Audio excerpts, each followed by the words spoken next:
योग का सही मतलब और व्याख्या है योगः समाधि। वेद व्यास ने स्पष्ट कहा है इसमें अपने लेख में कि योग जीवा शिवाची जड़ली समाधि। जब जीवात्मा परमात्मा में लीन हो जाता है उसको योग कहते हैं और वो योगेश्वर कहलाता है, पूर्ण योगी कहलाता है। वो जानता नहीं कि मैं इस विशाल समुद्र में, जिसको न रात है न धूप है न दिन है न साया, अगम अगोचर है सब, न ब्रह्म है न माया, वहाँ ध्यान न स्थान न नाद न बिंद, वो कहीं भी नहीं है। यही शिवलिंग का मतलब है, उसके आकार पिंड आकार का। God is everywhere, he is nowhere and he is now here. ईश्वर कहीं नहीं है, सब दूर भी है और मेरे अंदर यहाँ मौजूद है।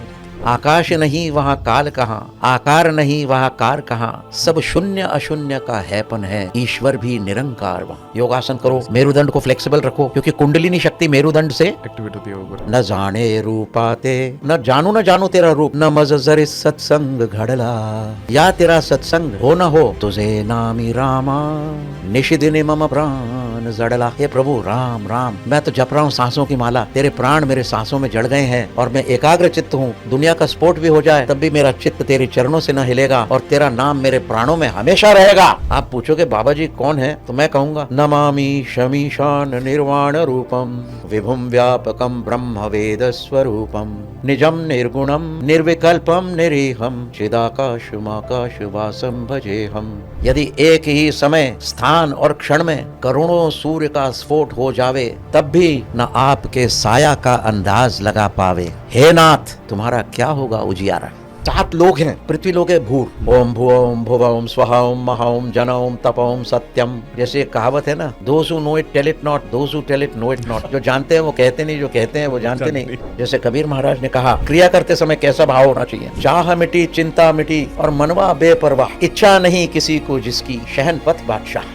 ये विषय वासना छोड़, अरे क्यों द्वार द्वार फिरता मारा, एक पेट के पीछे तूने श्वान स्वरूप व्रतधारा। इच्छा नहीं किसी को जिसकी सबसे बड़ा वही नर है, इंद्र चंद्र क्या कुबेर कैसर, कौन करे उसकी सर है। क्या बात है। जब आप अपने आप को डिटैच कर लेते हो फ्रॉम द रिजल्ट, वो एक हिस्सा है। और दूसरा हिस्सा क्या ये भी है, अगर मुझे अपने कर्म के साइकिल से बाहर निकलना है तो क्या मेरी सोच इसके ऊपर चढ़ आती है कि मैं कुछ भी कर रहा हूँ, मैं नहीं कर रहा हूँ। सही बात, कि जब तुम कोई कृत्य करो, क्रिया योग हो या आपके ऑफिस का वर्क हो, विवेकानंद कहते हैं ना, वर्क इज वर्शिप, यानी अपना हर कार्य, ऑफिस का दैनिक कार्य, पूजा पाठ और ध्यान समाधि, सब ईश्वर को अर्पण करो। जब वो कल की आएंगे और सत्ययुग का ऐलान करेंगे, जब उसकी घोषणा करेंगे सत्ययुग की, हम लोग तैयार हो जाएंगे। नर का नारायण कैसे बनता है, ये मैंने आपको एक मैप आपको आकलन करके दिया है। तो जब कल की आएंगे तो कैसा पहचानेंगे, आप ऐसा पहचानोगे कि उनके मुख पे तेज होगा और नेत्रों में तप की ज्वाला और भीतर से उन कुंडली आभा में करती उजाला। परित्राणाय साधुनाम विनाशानाय च दुष्कृताम धर्म संस्थापनार्थाय संभवामि युगे युगे। ये कल की का अवतार। गुरुनाथ जी, आपका हमारे पॉडकास्ट पे बहुत बहुत स्वागत है।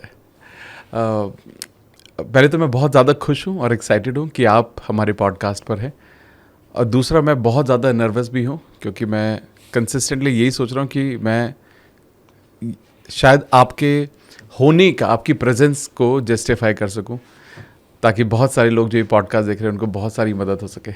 तो शुरुआत हम इस चीज़ से करते हैं। पहला सवाल मेरा ये रहेगा कि आप योग के ऊपर बहुत बात करते हैं, तो योग का सही मीनिंग क्या है?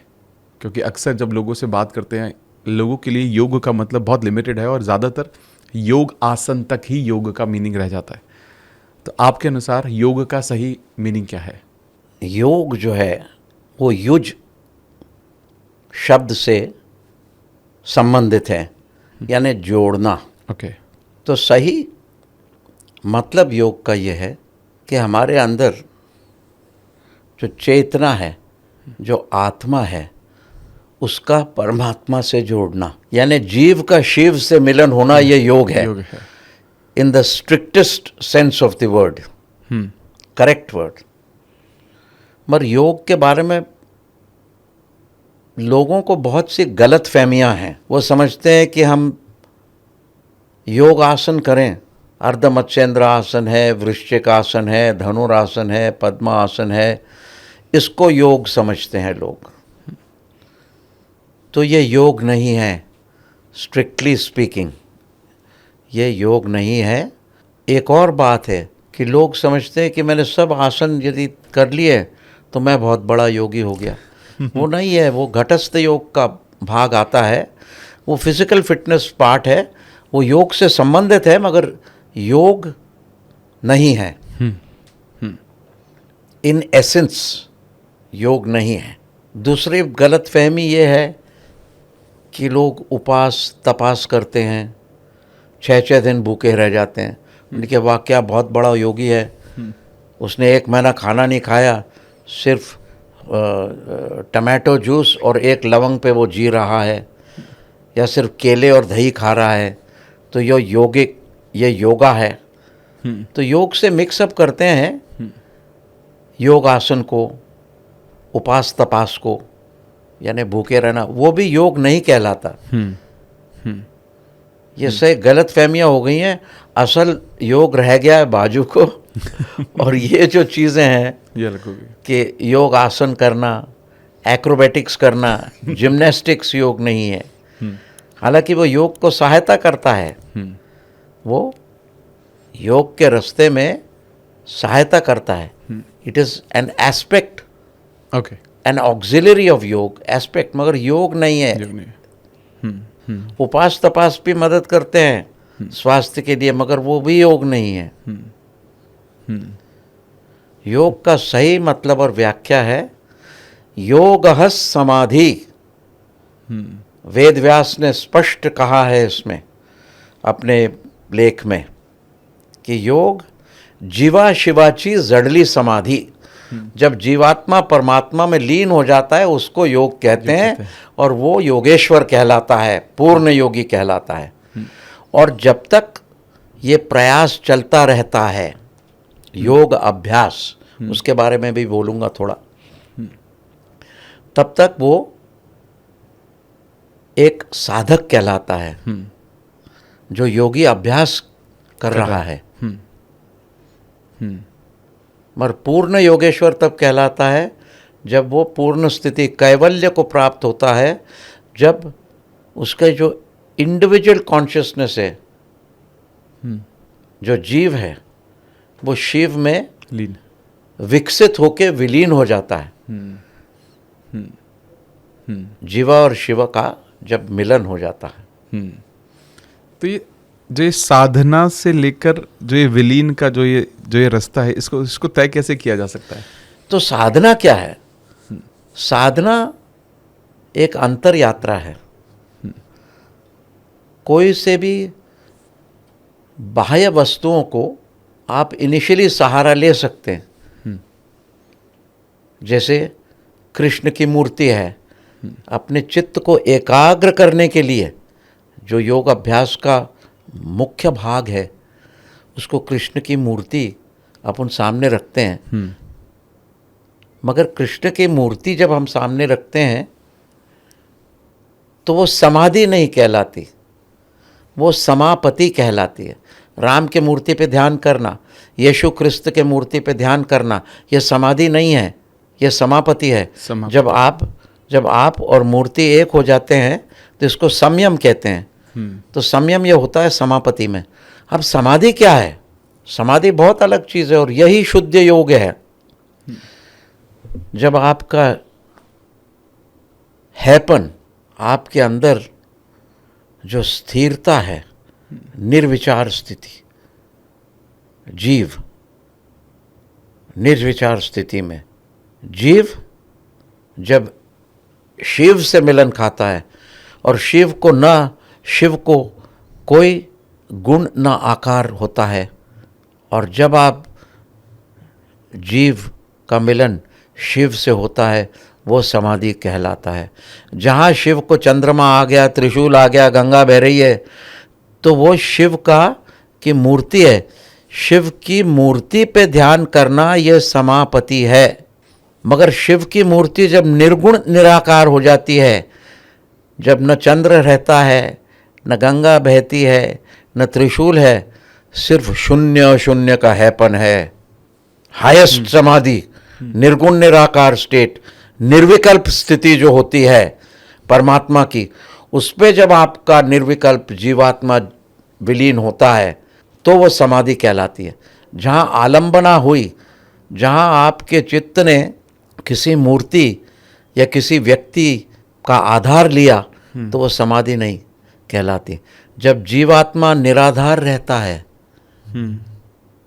चैतन्य आकाश में, निर्गुण निराकार स्थिति में, तो पहले तो वो जानता नहीं कि मैं इस विशाल समुद्र में, जिसको न रात है, न धूप है, न दिन है, न साया, अगम अगोचर है सब, न ब्रह्म है न माया। तो इस समाधि की स्थिति, जब आपका जीव किस स्थिति में जाना चाहिए, ये मैं समझा रहा हूं। ये बहुत कठिन विषय है, क्योंकि समाधि जब मैं वर्णन करता हूं वही योग कहलाता है, शुद्ध सत्व। तो समाधि क्या है, इससे आप समझ जाएंगे कि योग क्या है। जीवा शिवा का मिलन है। तो जब जीव जाता है शिव को मिलने के लिए, तो पहले स्थिति में वो शिव को मिलता है, वहाँ त्रिशूल है, गंगा है, त्रिपुंड है, महादेव हैं। तो ये सविकल्प समाधि है और ये समापति कहलाती है, सविकल्प समापति। बट जब शिव का आकार मिट जाता है, शिव का रूप और चंद्र, भालचंद्र और जटा में गंगा, हाथ में त्रिशूल, कुछ नहीं रहता और सिर्फ शुद्ध आकाश रहता है। और इसमें जब आपका हैपन विलीन हो जाता है, जीवात्मा विलीन होता है निर्गुण निराकार शिव में। सगुण साकार शिव में जब जीव विलीन होता है तो उसको समापति कहते हैं। निर्गुण निराकार जीव में जब निर्गुण निराकार शिव में जब जीव विलीन हो जाता है उसको समाधि कहते हैं। तो क्या है वो समाधि? लोग कहते हैं गुरुनाथ समझाइए। तो वो निर्गुण निराकार शिव की स्थिति है जिसमें जीव विलीन जब होता है, वहाँ ध्यान न स्थान न नाद न बिंद, आकाश नहीं वहाँ काल कहाँ, आकार नहीं वहाँ कार कहाँ, सब शून्य अशून्य का हैपन है, ईश्वर भी निरंकार वहाँ। तो जब जीवात्मा निरंकार परमात्मा में मिलता है तो वो शुद्ध समाधि कहलाती है और उसे ही योग कहते हैं। क्या यही शून्य ध्यान है, शून्य मेडिटेशन है? यह निर्विकल्प समाधि है, हाईएस्ट मेडिटेशन।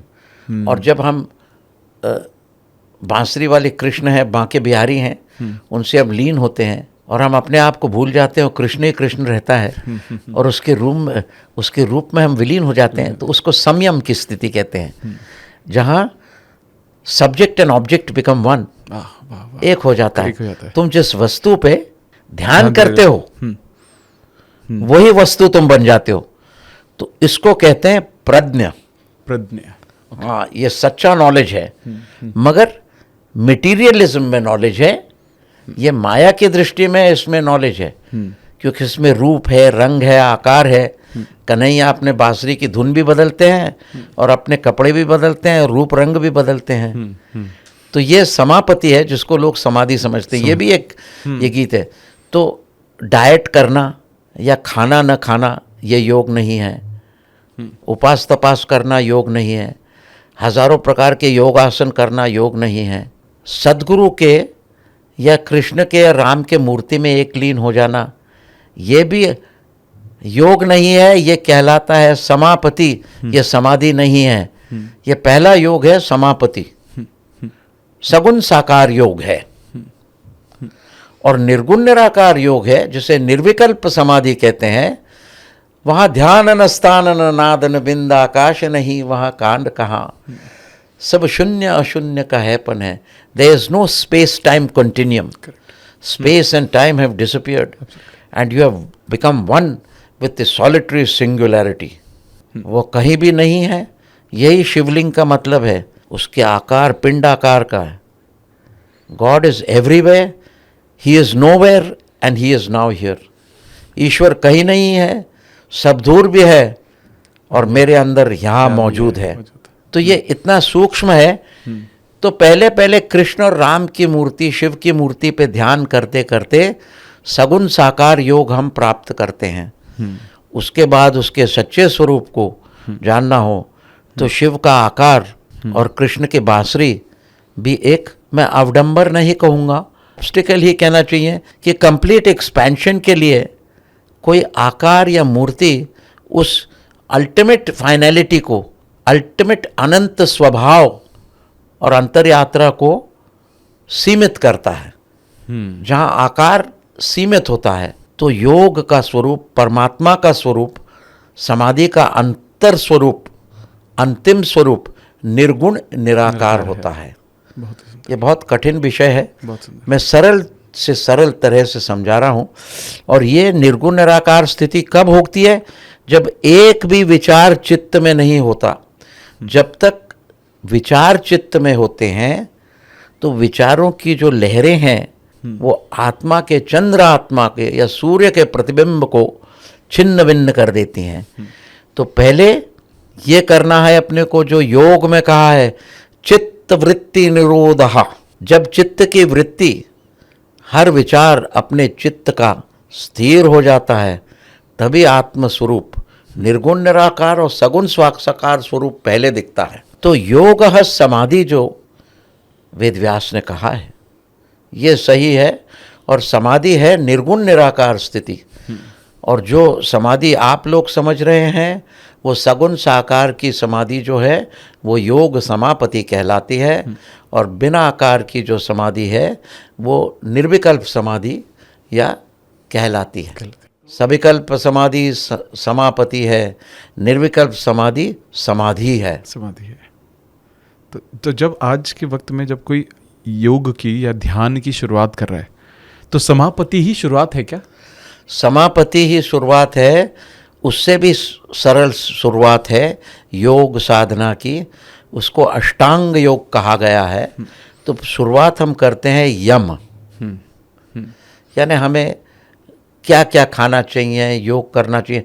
ये योग नहीं है, ये योग को सहायक चीज़ें हैं जिसके सहारे से हम उस उच्च स्थिति को जाते हैं जहाँ हम निर्गुण निराकार परमेश्वर में विलीन हो जाते हैं। तो बेबी स्टेज जो है, बालक की स्टेज, किंडरगार्टन शुरुआत जो है यम, परहेज करो।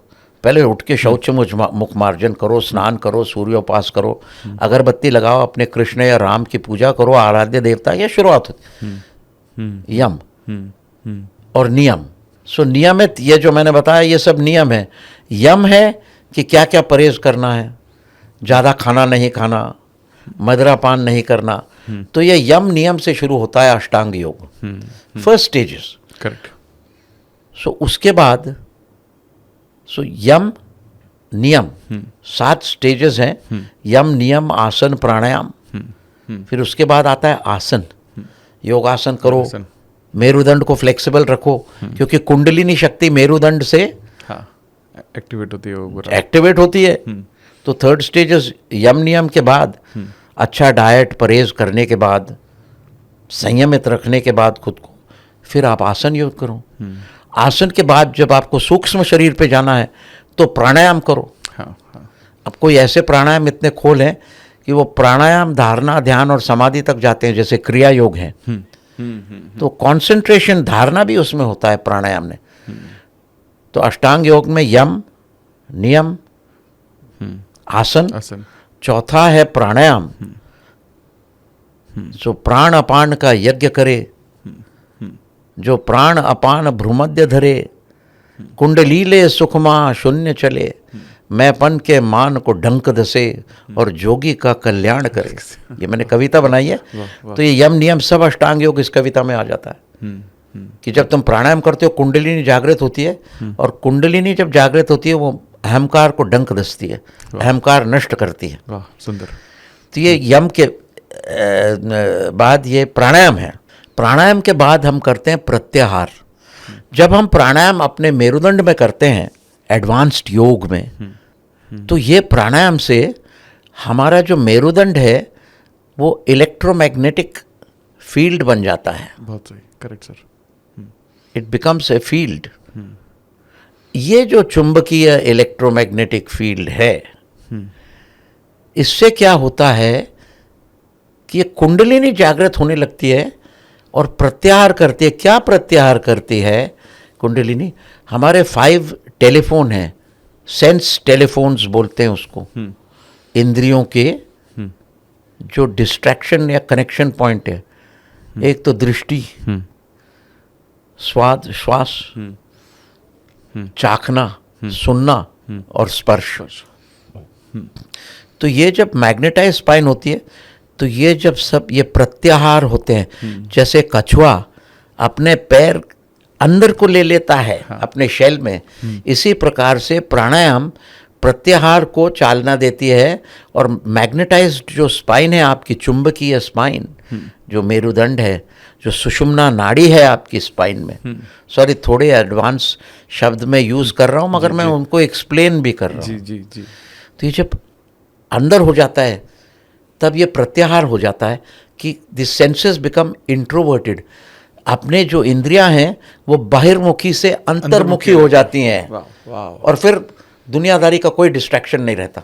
इतना साइंटिफिक है योग। देखिए आप इसका साइंस देखिए, स्टेप बाय स्टेप, कदम कदम से, धीरे धीरे, कोई जल्दी नहीं।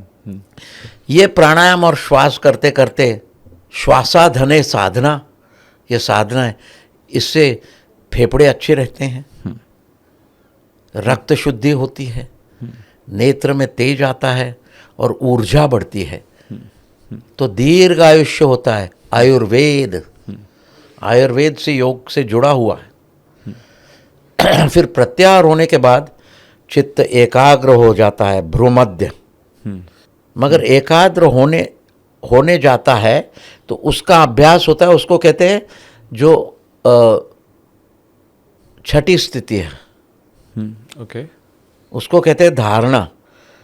धारणा का अभ्यास क्या हो जाता है कि हमारे विचार हैं, हम धारणा कर रहे हैं प्रभु रामचंद्र पे, तुलसी मस्तक जब नभे जब धनुष्य बाण हो हाथ। अरे धनुष्य बाण के बीच मुरली आ रही है, नहीं मुरली नहीं चाहिए, धनुष्य बाण पे ही करना है।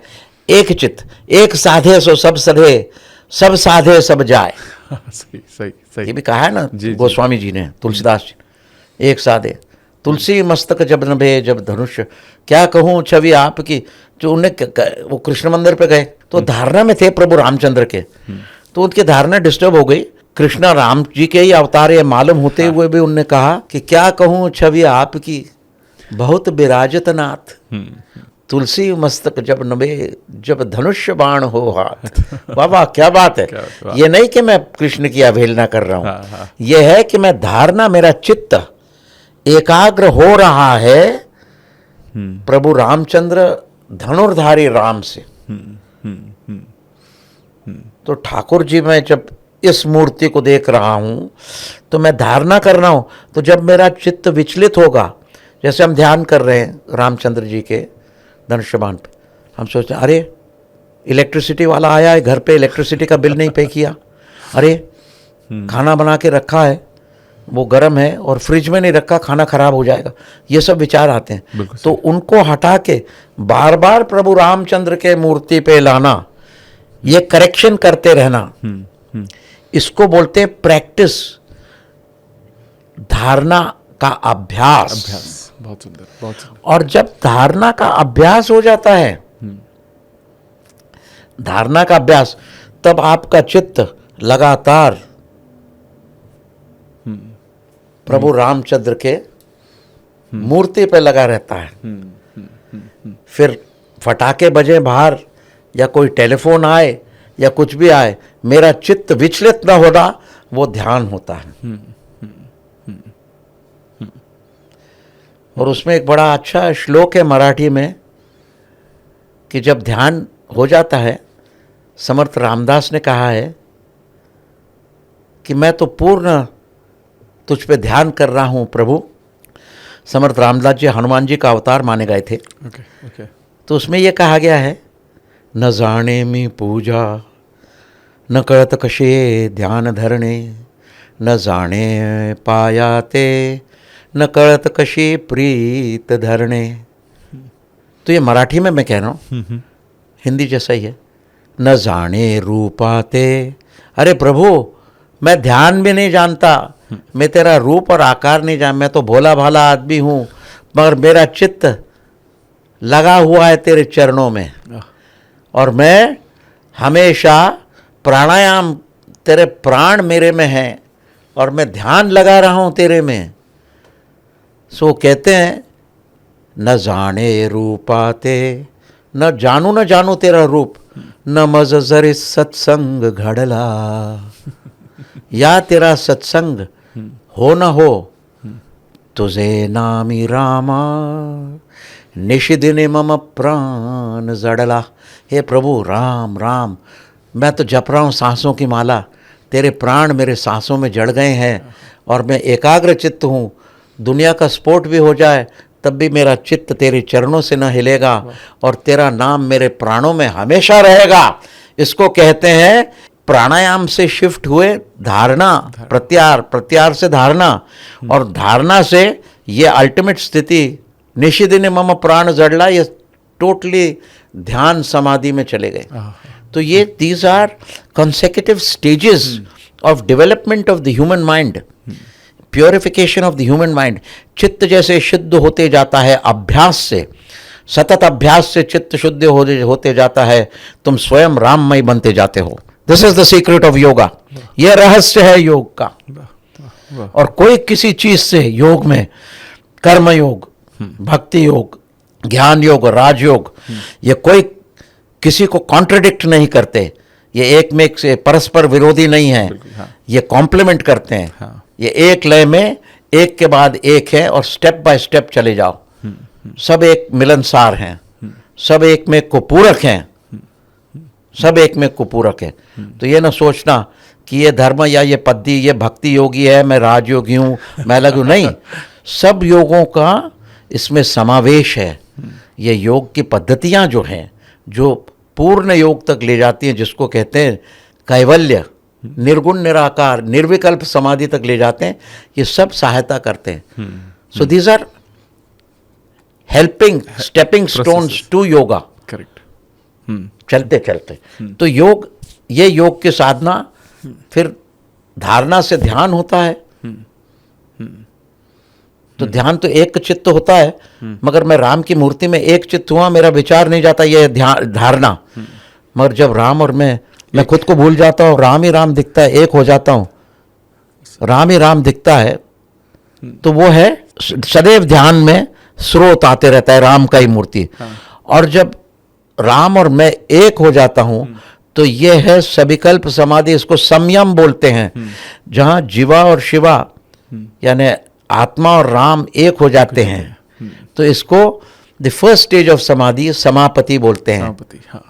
मिट जाते हैं और आप राम की मूर्ति में एक हो जाते, इसको बोलते हैं समापति, सविकल्प समापति।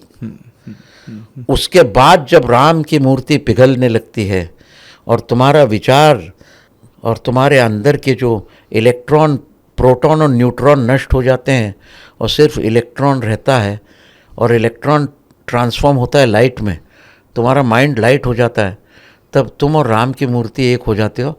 और उसके बाद ये मूर्ति भी न रहती है, न कुछ रहता है, सिर्फ एक आभास रहता है।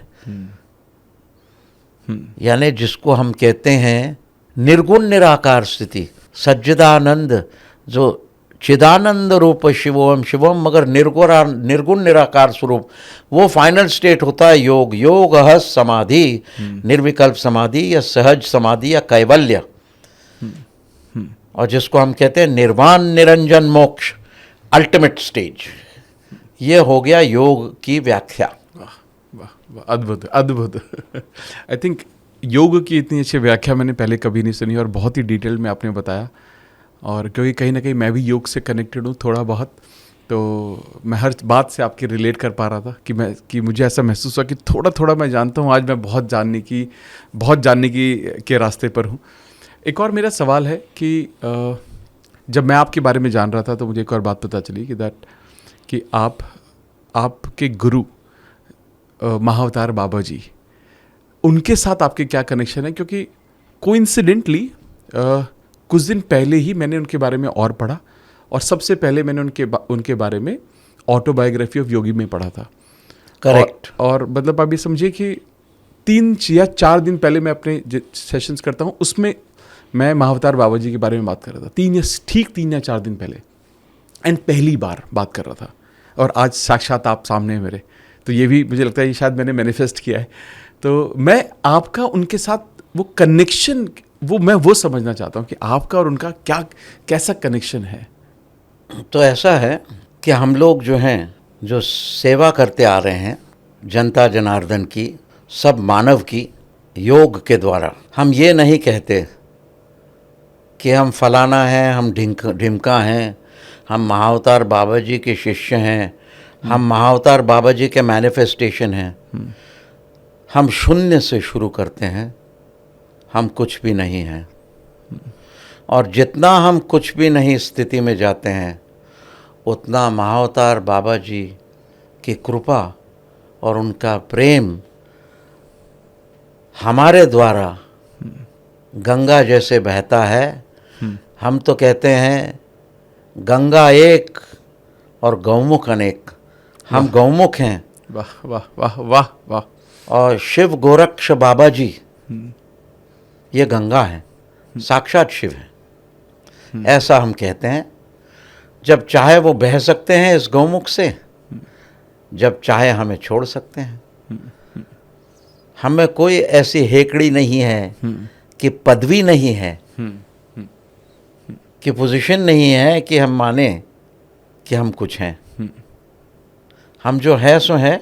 औरों को जो मुझसे अनुभव आया है वो लोग कहते हैं कि आप में हमें बाबा जी दिखे, और हजारों बार, एक बार नहीं।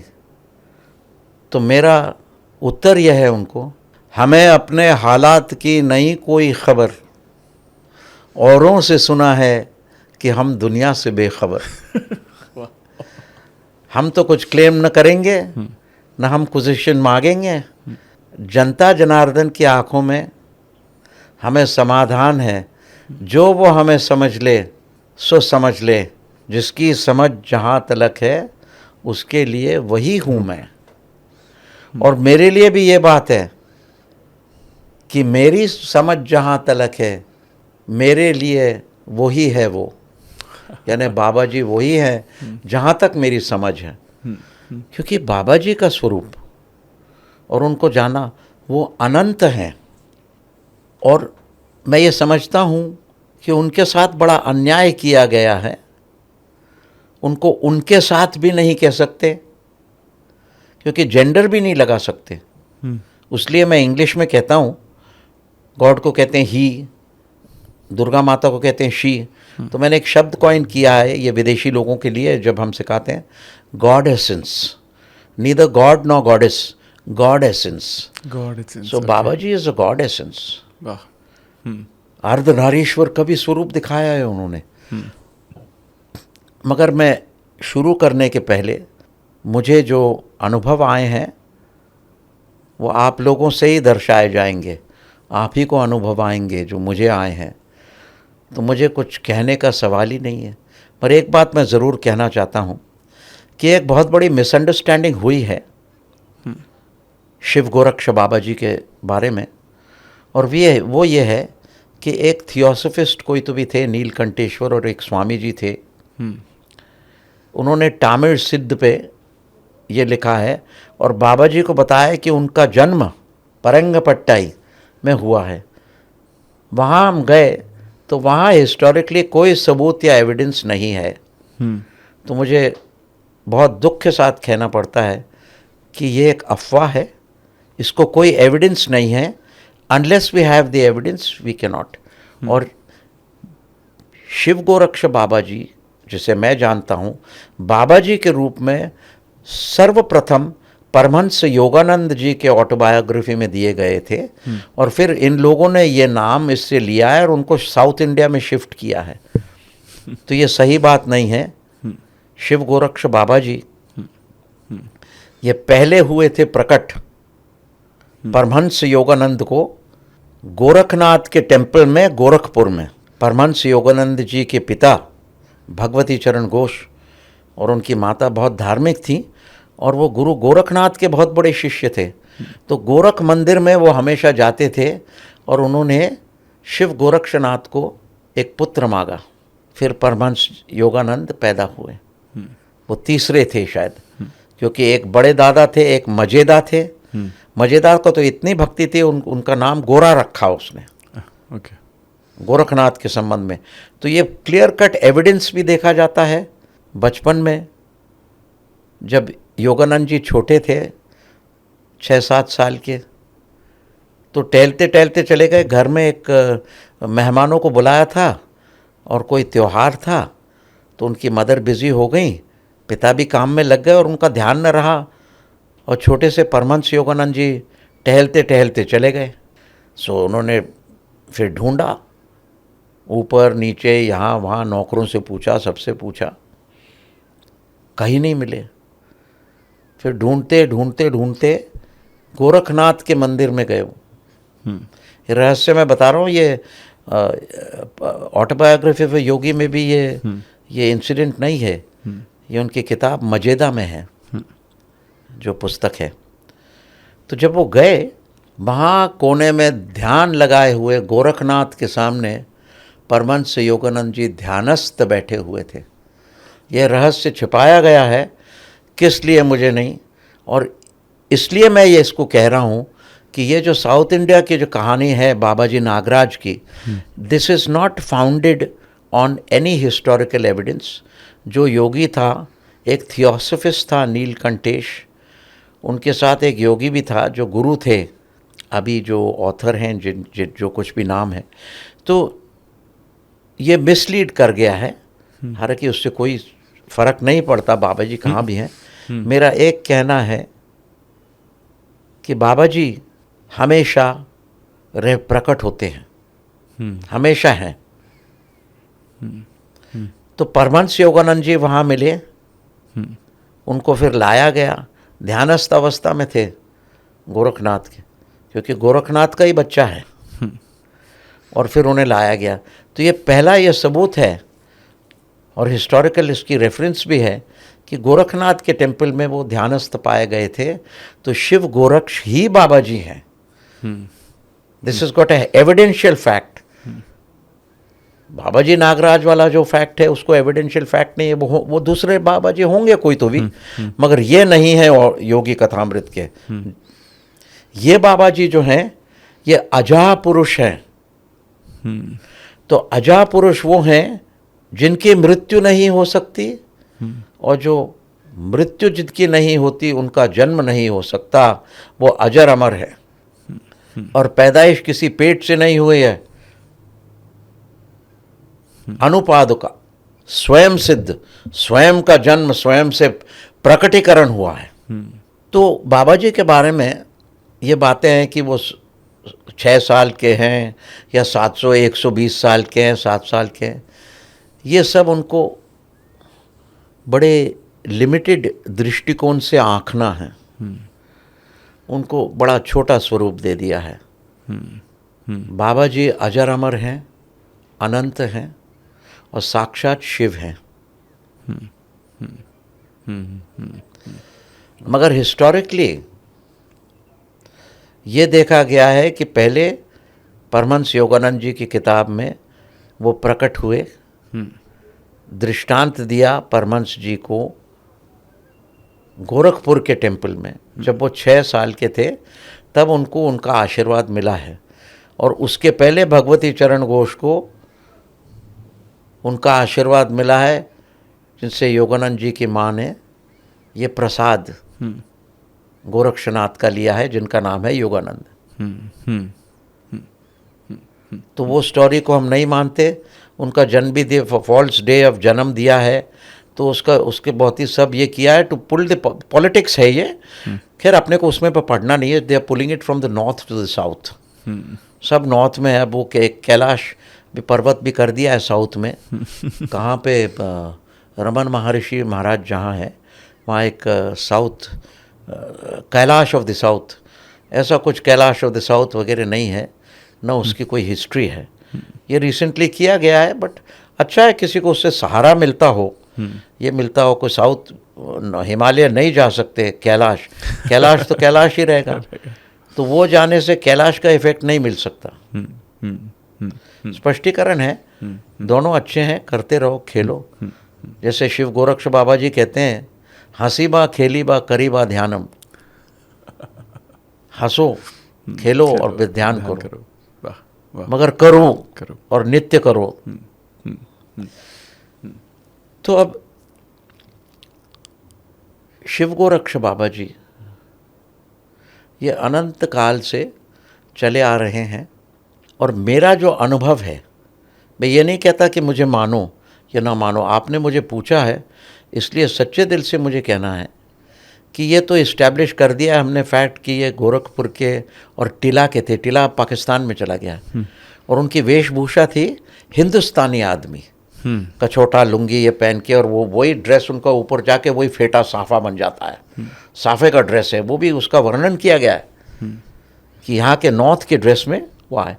वो तो है तो सारे संसार के हैं, न साउथ न नॉर्थ, सारे पृथ्वी के नहीं मगर सारे ब्रह्मांड के बाबा जी हैं, क्योंकि वो चैतन्य स्वरूप है, आदि अनादि स्वरूप है शिव का। तो उनके मेन स्वरूप में तो आप पूछोगे बाबा जी कौन है, तो मैं कहूँगा नमामि शमीशान निर्वाण रूपम विभुम व्यापकम ब्रह्म वेद स्वरूपम निजम निर्गुणम निर्विकल्पम निरीहम चिदाकाशमाकाशवासम भजेहम निराकारमोंकार मूलम तुरीयम गिरा ज्ञान गोति तमीशम गिरीशम करालम महंकाल कालम कृपालम गुणागार संसार पारम न तो हम तुषाराद्रिशंकाश गौरम गंभीरम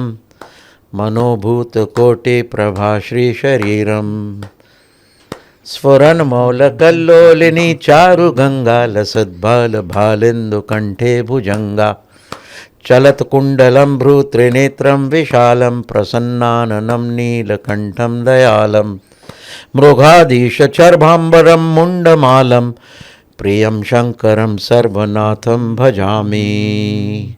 ऐसा है उनका स्वरूप। निर्गुण निराकार हैं, अनंत काल से अजर अमर हैं, बट वो उस प्रचंड आदि अनादि स्थिति से अवतरित होते हैं और छोटा स्वरूप लेते जाते हैं। सो बाबा जी accommodates himself to the limited understanding and capacity of human beings and devas. तो मैं तो ये कह रहा हूं कि सब लोग जो कह रहे हैं झूठ और सच बाबा जी के बारे में कह लो और अपनी मजे कर लो, क्योंकि बाबा जी हर स्वरूप में तुमको आशीर्वाद देंगे, झूठ में भी देंगे और सच में भी देंगे। पर हमें झूठ सहा नहीं जाता, इसलिए हम उसको खुलासा करते हैं, बाकी कुछ नहीं। हमारा कोई बैर किसी से नहीं है, मगर योगानंद जी को ही ये श्रेय दिया जाएगा कि इस ज़माने में उन्होंने बाबा जी महाराज के पहले प्रकटीकरण किया है। और ये जो तामिल सिद्धस का है उनसे भी मैंने जाके पूछा, करूर सिद्ध हैं और बाकी के पढ़नी के हैं, तो वहाँ वो लोगों ने कहा ये बाबा जी नागराज हमने नहीं सुना है और इनके बारे में हम कुछ नहीं जानते। उन्होंने किताब भी लिखी है साउथ में कि ये बाबा जी नागराज ग्राफ्ट किए गए हमारे इसमें, ऐसे कोई ये नहीं है। बहुत सुंदर। तुमने क्या एक आए थे बहुत बड़े, उनका नाम था कोरख सिद्ध, कोरख, मगर वो थे गोरखपुर के, तो वो गोरखनाथ को कोरख बोलते हैं, कोरख सिद्ध। तो वो सिद्धों के इसमें कोरखनाथ का भी वो ये है। और ये कोरख जो हैं ये शिव गोरक्ष बाबा जी, ये मैंने उनकी कृपा से, ये मैं कह रहा हूँ, मैं ये नहीं कह रहा कि मुझे मानो या ना मानो, मेरे शब्द ही आपको भेदन करके आपके हृदय में जाके बोलेंगे कि सही है ये झूठ है। और इसका हिस्टोरिकल फैक्ट है, अभी योगी आदित्यनाथ हैं, चला रहे हैं, देश को भी चला रहे हैं, गोरखनाथ की कृपा है बाबा जी की, बाबा जी की असीम कृपा है। देखिए, तो बाबा जी जब अवतरित होते हैं तो 7 लोग हैं। पृथ्वी लोग है भूर, ओम भुवम भुवम स्वहम महम जनम तपम सत्यम, ये सप्त स्वर्ग हैं। सप्तों स्वरों में बाबा जी की चालना है और चैतन्य है, मगर उनका प्रकटीकरण जो सत्य लोक में है वो इतना विशाल है कि हम उसको समझ नहीं पाते, उनकी महिमा क्या है। इसलिए ये अवतरित जब होते हैं और जब पृथ्वी लोक पर आते हैं तो मानव देह धारण करते हैं, तो मानव देह धारण करते हैं, मगर वो भी मायावी रूप प्रकाश का बना हुआ होता है। तो इससे हम उनको देख पाते हैं और समझ पाते हैं, मगर तब भी जब हमारा चित्त इतना शुद्ध हो जाता है कि वो सविकल्प समाधि तक, सस्मित समाधि, सविकल्प समाधि तब जाता है जहाँ समापति होती है, तो हमें आकार और रूप दिखता है। उसके ऊपर जब हम जाते हैं समाधि में, तो वो निर्गुण निराकार स्वरूप हो जाते हैं और हम उनको सिर्फ महसूस कर सकते हैं, उनकी अनुभूति लेके उनमें लीन हो सकते हैं। उनका रूप और आकार नहीं देख सकते, क्योंकि वो परमेश्वर में लीन है और हम उनमें लीन हैं। ये हाई स्टेट, ये शुद्ध योग है जिसको कैवल्य कहते हैं, जिसको मैं कहता हूँ निर्वाण निरंजन मोक्ष। उसके बाद भी जो स्थितियाँ होती हैं तो भगवान जाने।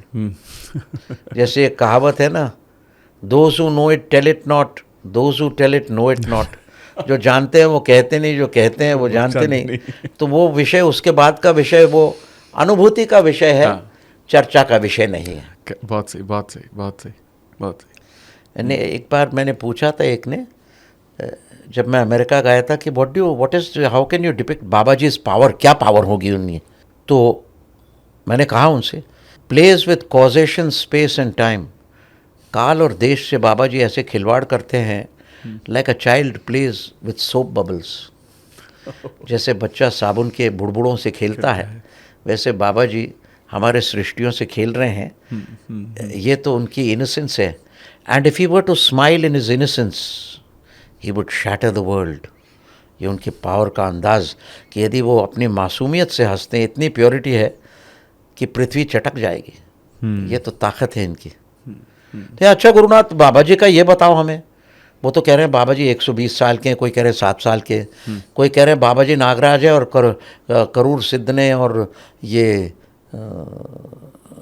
बोयांग करके एक हैं, और उनके कोई 2-4 गुरु बताए हैं यहाँ पे। मैंने क्या, वो साउथ में बताया है, वो फॉल्सिफाइड है। वो मेरे अनुभव और ध्यान से, मेरे अनुभव से वो घड़ंत, मन घड़ंत कहानियाँ हैं। किसी को बुरा नहीं, मेरी सोच ये है, मुझे ध्यान में नहीं दिख रहा कुछ, और परमहंस योगानंद जी के इसमें दिख रहा है, गोरखपुर में गोरख की मूर्ति दिख रही है। तो ये ऐसी बातें हैं।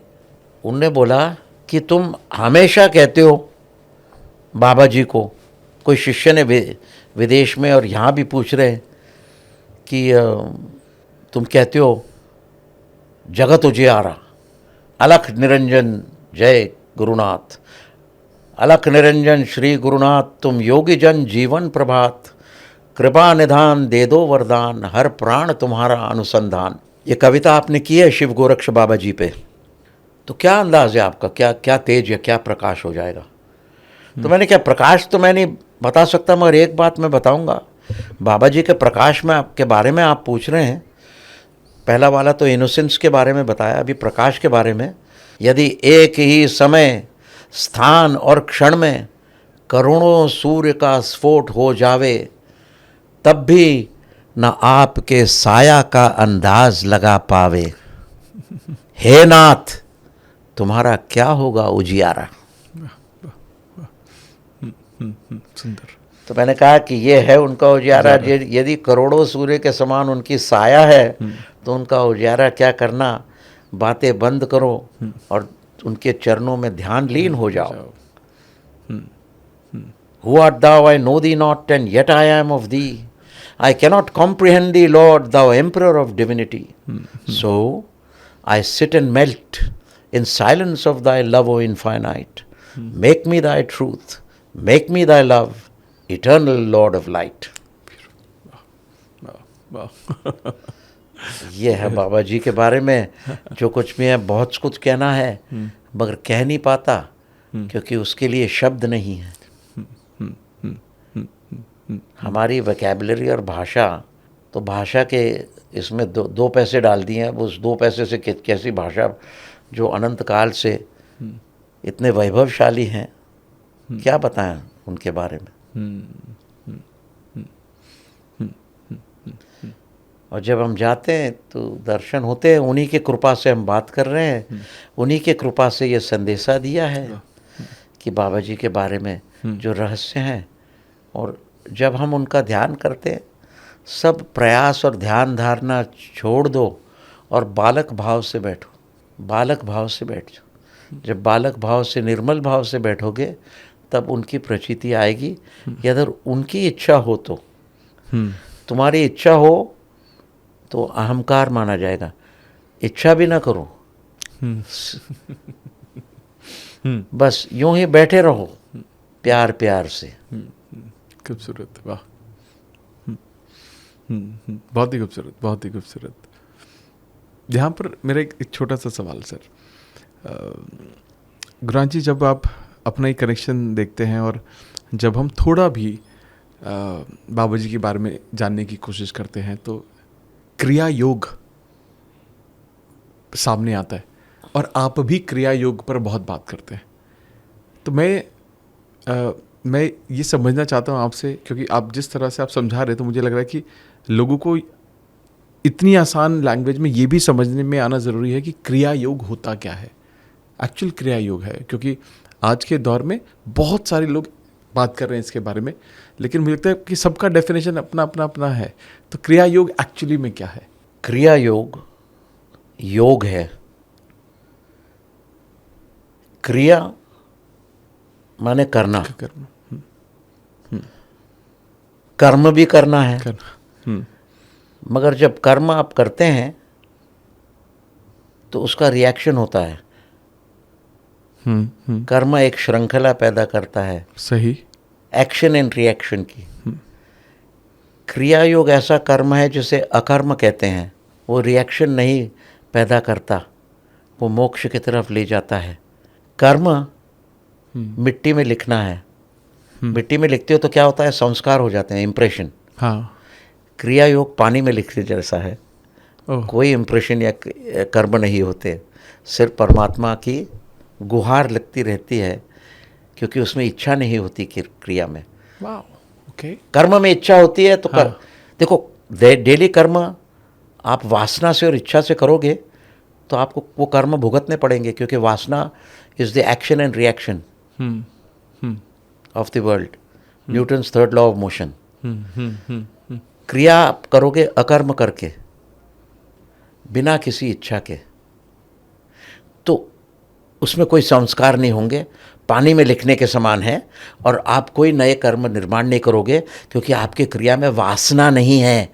वासना जिसमें होती है वो आपके कर्म श्रृंखला में आपको संसार में जकड़ा देती है। तो वासना या इच्छा, यही चीज़ है जिससे आप कर्म में अकड़ते हो, जकड़ते हो। क्रिया ऐसी चीज़ है जो अकर्म है, जिसमें कोई वासना नहीं है। मैं तो कह रहा हूँ क्रिया आप करते रहो निराकार स्वरूप में, निराकार स्वरूप में। आपको कोई इच्छा नहीं कि मैं ईश्वर को प्राप्त कब करूँगा, मैं कल करूँगा, वो इच्छा बन जाती है। तो चाह नहीं होना चाहिए, चाह नहीं होनी चाहिए। जैसे कबीर महाराज ने कहा, बहुत अच्छा, क्रिया करते समय कैसा भाव होना चाहिए? चाह मिटी, चिंता मिटी और मनवा बेपरवाह। इच्छा नहीं किसी को जिसकी, शहनपथ बादशाह। चाह मिटी, चिंता मिटी और मनवा बेपरवाह। इच्छा नहीं किसी को जिसकी, शहनपथ बादशाह। वाह वाह वाह वाह वाह, क्या बात है, क्या बात है। इस भावना से आप क्रिया कर गए हो तो आधा रास्ता आप पहुंच ही गए हो, आ भी गए आप। क्योंकि हमारे ग्वालियर में एक बहुत बड़े कवि थे, मेरा जन्म ग्वालियर में हुआ है, पीली कोठी में। And we are related to the distinguished families. हम नोबलमैन हैं वहाँ के। खैर, दैट इज़ नॉट इम्पॉर्टेंट। तो हमारे यहाँ एक बहुत बड़े ये होते हैं, बलवंतराव भैया साहब। तो उन्होंने एक कविता बनाई है, ये विषय वासना छोड़ अरे क्यों द्वार द्वार फिरता मारा, एक पेट के पीछे तूने श्वान स्वरूप वृतधारा।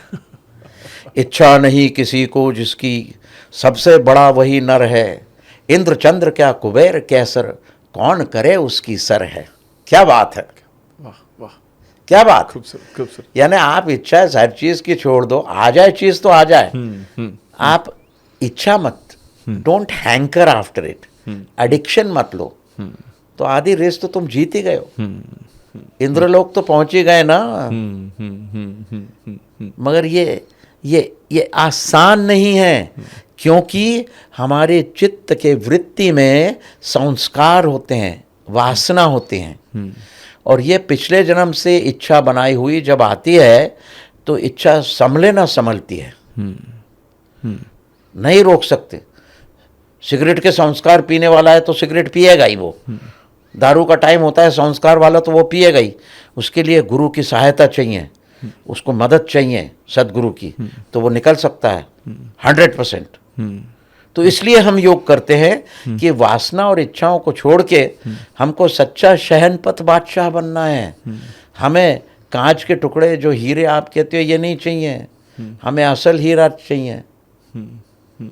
राम रतन धन पायो, पायो जी मैंने राम रतन धन पायो, पायो जी मैंने राम रतन धन पायो।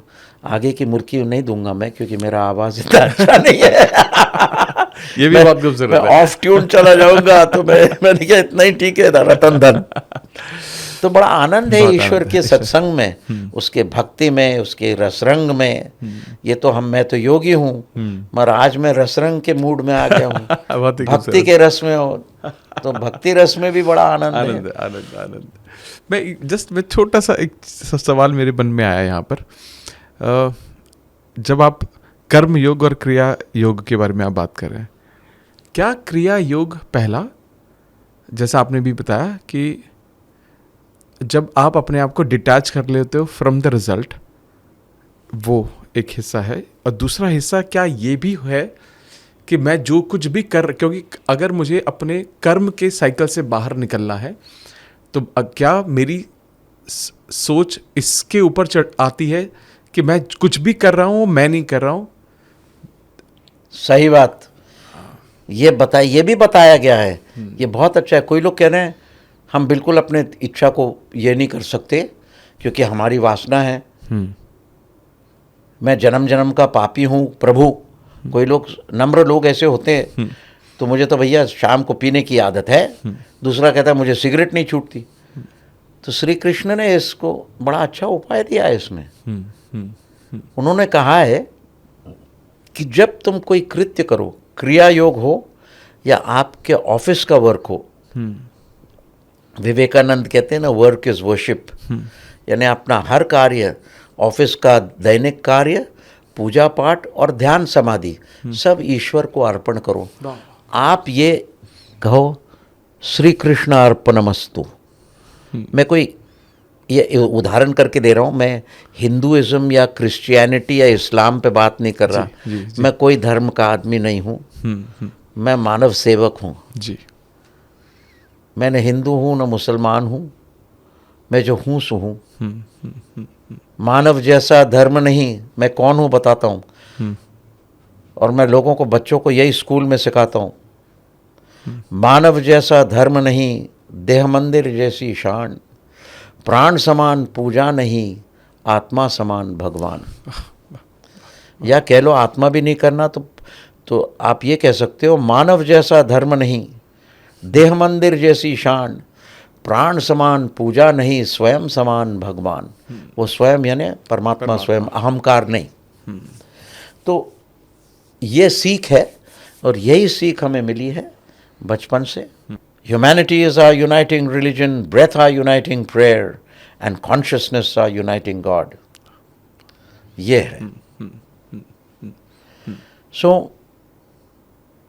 इसको नज़रअंदाज रखते हुए जो आपका आराध्य देवत है उसको आपका कृत्य अर्पण कीजिए। मैं क्रिया करने जा रहा हूँ, इसमें भूल चूक हो गई तो क्षमा करना, या श्री कृष्ण अर्पणमस्तु, या श्री राम अर्पणमस्तु, ज़रतुष्ट्र अर्पणमस्तु, किसी को भी अर्पण कर, किसी को भी जीसस क्राइस्ट अर्पणमस्तु, किसी को आप या सद्गुरुनाथ अर्पणमस्तु, सद्गुरु को अर्पण किया तो सबसे फास्टेस्ट होता है, क्योंकि आपका कवनेंट या कॉन्ट्रैक्ट सद्गुरु के साथ होता है।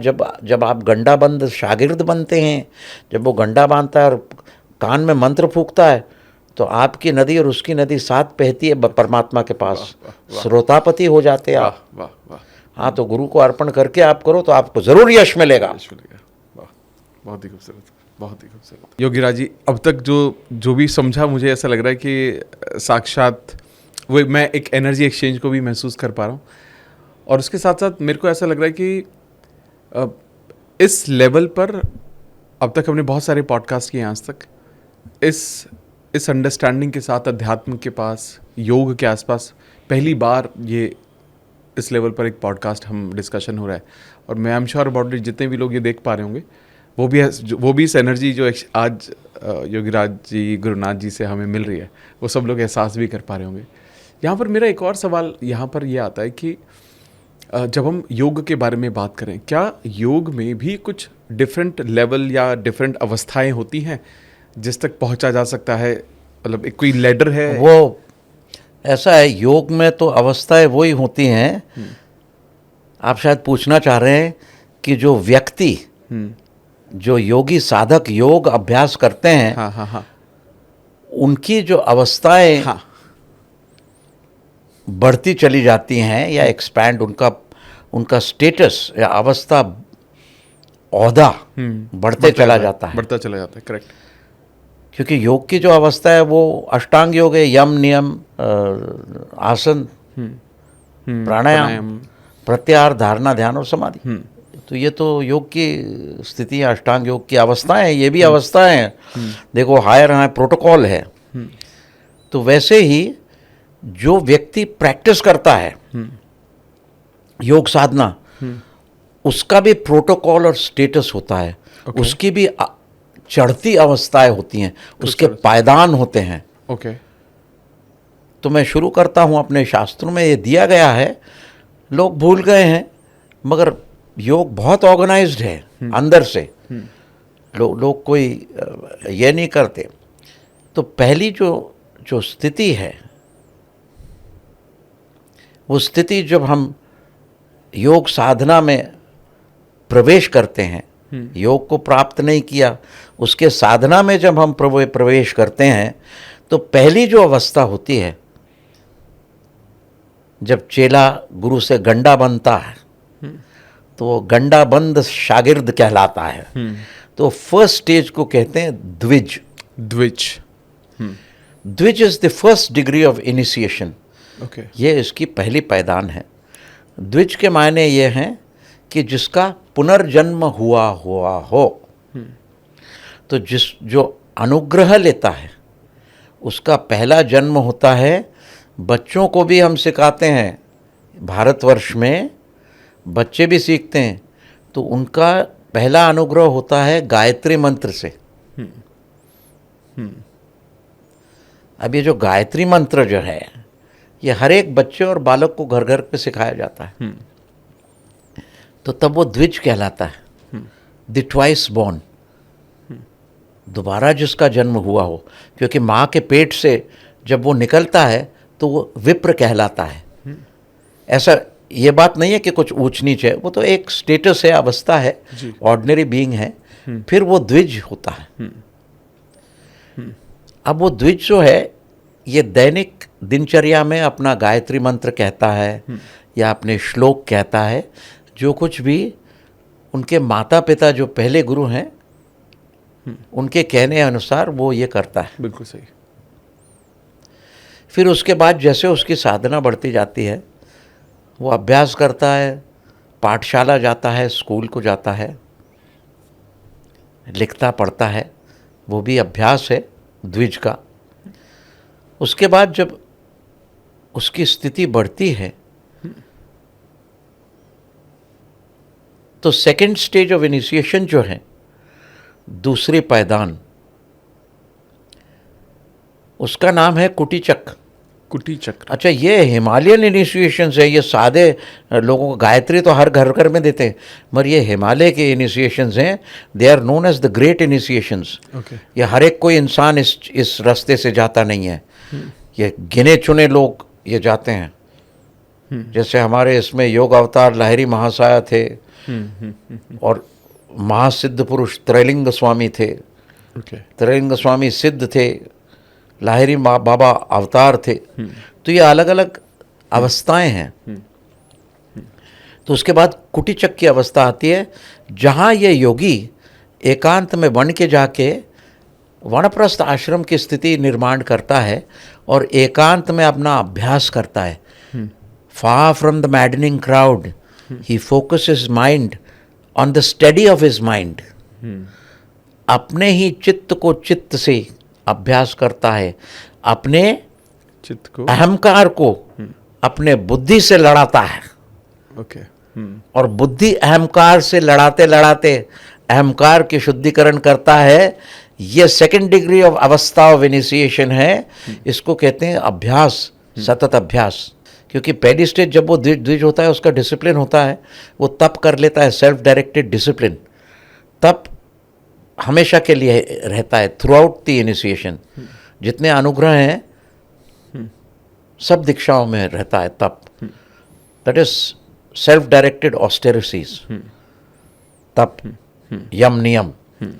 उसके बाद कुटीचक बनता है। वो एक कुटी में रहता है, पर्ण कुटी में, आश्रम में रहता है, और अपना अभ्यास चालू रहता है। करेक्ट। अपनी क्या अभ्यास होता है? सांसों की माला से सिमरू में पी का नाम। सांसों की माला से सिमरू में पी का नाम। कभी कभी मन भटकता है, अरे वो मेरा कुत्ता आ गया फैंटम, उसको खाना दिया या नहीं? तब उधर से चिल्लाते, अरे उसको खाना दो। फिर तुम चित्त, अरे वो खेतों में वो बकरियां आ गई, वो सब पेड़ों को खा। तो ऐसे विचार आते, उनको बार बार करके धारणा। तो इसको ये कि कुटीचक इसका अभ्यास करता है, धारणा का। अच्छा, फिर कुटीचक के बाद जब उसके चित्त का विकास होता है, जब उसका चित्त रिफाइंड होता है, तो तीसरी स्थिति में जाता है। उसका जो अवस्था होती है, द्विज से उसके चित्त का विकास, मेच्योरिटी होती है, वो कुटीचक बनता है या श्रोतापति, जो नदी के करंट में पैर जिसने रख लिया, बहती गंगा में जो चला गया। तीसरा स्टेज इनिशिएशन का होता है हंसा, यानी जो जानने लगा है कि जो आत्मा हर इंसान में है वही आत्मा मुझ में है, और वो साधना करने लगता है, हंग सा सो हम। तो ये जो हमसा और सोहम की साधना है, ये मन ही मन में खुद को हिम्मत दिला रहा है कि मैं वो हूँ, तत्वमासी। हम सा मैं वो हूँ, तत् सा हंग, वो मैं हूँ।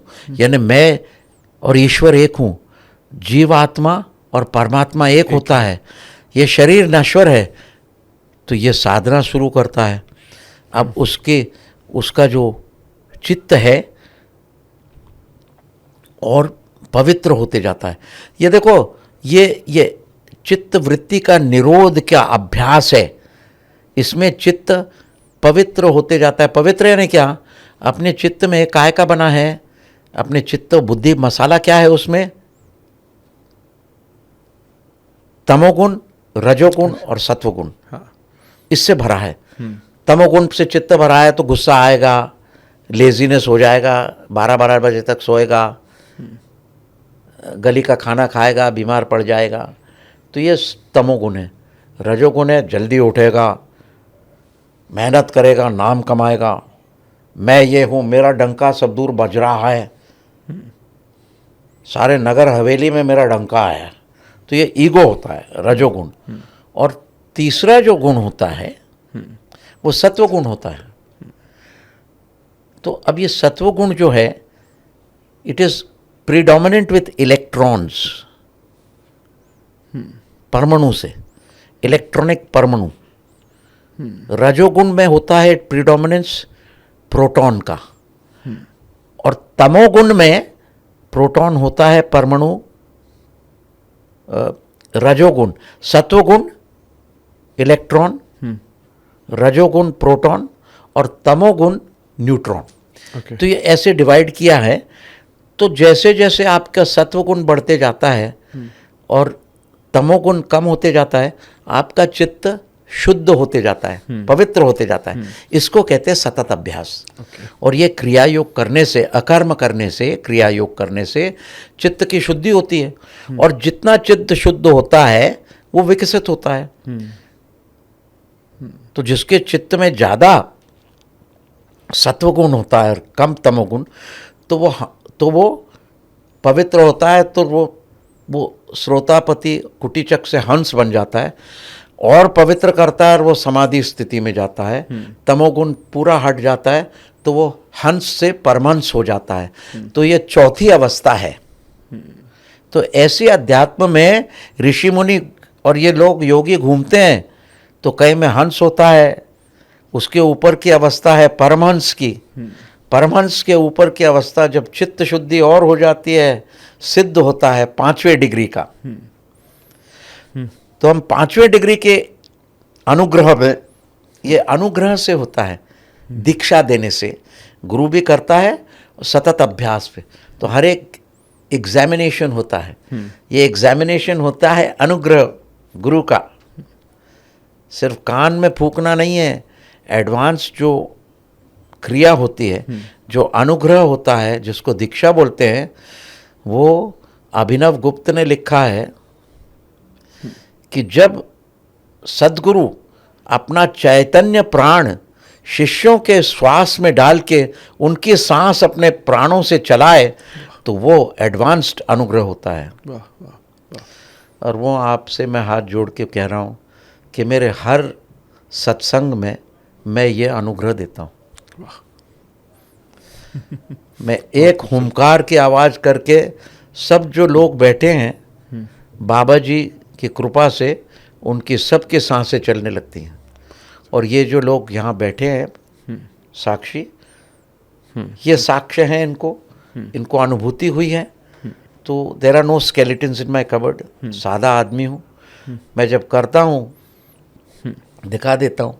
जैसे कहावत है ना, कि इतनी अच्छी नहीं है, मगर वो कहते हैं बाप दिखा नहीं तो श्राद्ध कर, बाप दाखो नहीं तो श्राद्ध कर। चमत्कार को नमस्ते। तो ये चमत्कार नहीं है, ये एक अनुग्रह है। मैं जल्दी लोगों को क्यों दे रहा हूँ परमहंस के पहले, हंस से परमहंस की स्थिति तक, क्योंकि समय बीता जा रहा है। क्योंकि अब मैं बाद में बात करूँगा, कल की अवतार आने वाले हैं 20,032 में, 2032 में, 7 साल में। तो सब लोग, हम जो सेवक हैं मानव के, हमको एवोल्यूशन या आत्म प्रगति को चालना देनी है, स्पीड अप करना है, जल्दी जल्दी जल्दी टेक्निक्स बताना है कि हम तैयार हों। जब वो कल की आएंगे और सत्ययुग का ऐलान करेंगे, जब उसकी घोषणा करेंगे सत्ययुग की, हम लोग तैयार हो जाएंगे। तो फिर हंस से वो साधना करता है। हंस स्थिति में क्या होता है, वो निर्विकल्प समाधि की स्थिति में जाने लगता है। उनकी जो हंस है वो सविकल्प समाधि की स्थिति अनुभवने लगता है अपने अभ्यास में। पर परमहंस सविकल्प से निर्विकल्प की स्थिति में जाने लगता है। और वो इस्टेब्लिश जब होने लगता है परमहंस, तो वो उसके चित्त की विकास, the super conscious states of yoga expand, उनका विकास होता है उसके चित्त का। को जितना तमोगुण कम हो, रजोगुण कम हो और सत्वगुण ज़्यादा हो, इतने आपके चित्त का विकास होता है। क्योंकि वृत्ति कम होती जाती है और चित्त में आत्मा का प्रवेश ज़्यादा होता है और चित्त का कम होता है, प्रज्ञा। तो फिर वो जाता है अगली स्टेज में। अगली स्टेज है सिद्ध। अब ये सिद्ध पुरुष है। परमहंस में human evolution is complete. Okay. मानव का ऑर्डिनरी एवोल्यूशन कंप्लीट हो जाता है चौथे पायदान पे। चौथे अवस्था पे परमाउंस, you are a complete human being, the flower of humanity. उसके बाद का है सुपर ह्यूमन एवोल्यूशन शुरू हो जाता है, वो स्थिति है सिद्ध की, जिसको बुद्ध लोग अशेक कहते हैं, अशेक। और परमांस को वो कहते हैं अरहंत, अरहंत। उसके नीचे की स्थिति होती है टुल्कू, कुटीचक वगैरह। तो ये जो सिद्ध की जो स्थिति है, उसमें साधना करते करते कहते हैं कि 7 द्वार उनके सामने खुलते हैं, तब तो परमेश्वर की स्थिति आ जाती है और वो निर्विकल्प समाधि में एस्टैब्लिश्ड होते हैं। और यही सिद्ध जो 84 सिद्ध हैं, उससे तो ज़्यादा सिद्ध हो गए।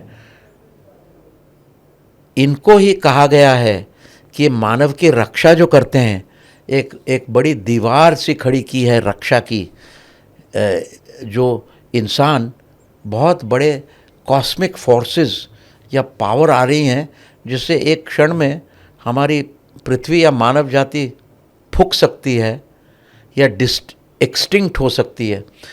तो ये जो हैं महासिद्ध, ये विभूतियाँ, ये बचाते हैं हमको।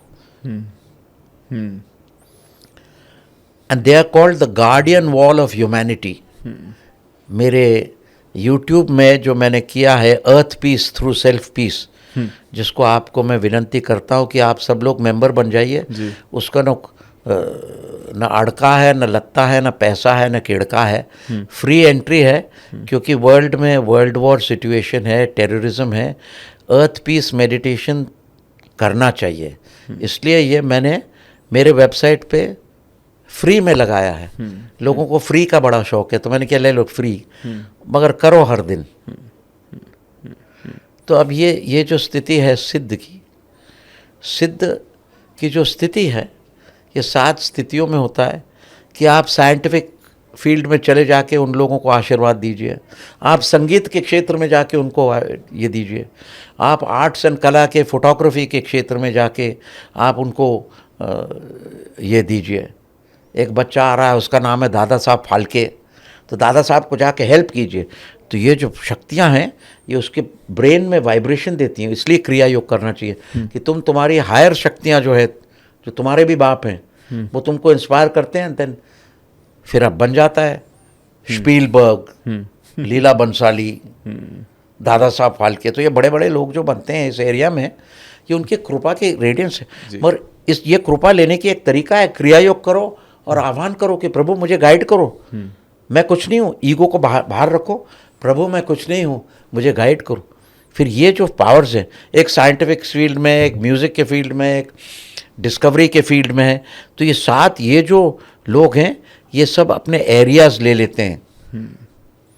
ये कार्य करते करते उनका चित्त बिल्कुल शुद्ध सत्व हो जाता है और वो छठे स्टेट में जाते हैं, छठे पायदान पे, जिसको छठी अवस्था बोलते हैं, the 6th degree of initiation.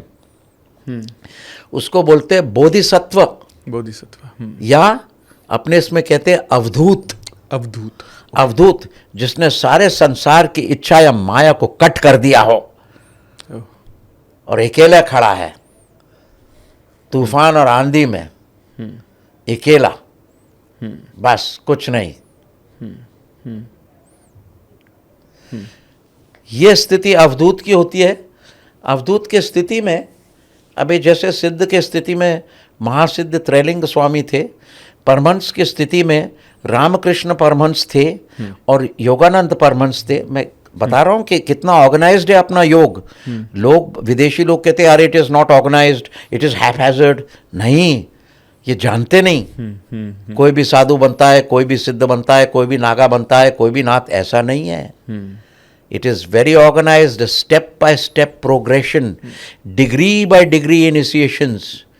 और जैसे डिग्री ऑफ इनिशिएशन होता है, वैसे super conscious states of mind, तो माइंड एक्सपैंड करती जाती है और पतली होती जाती है, टेन्यूस, और उसके जगह कॉन्शियसनेस आता है।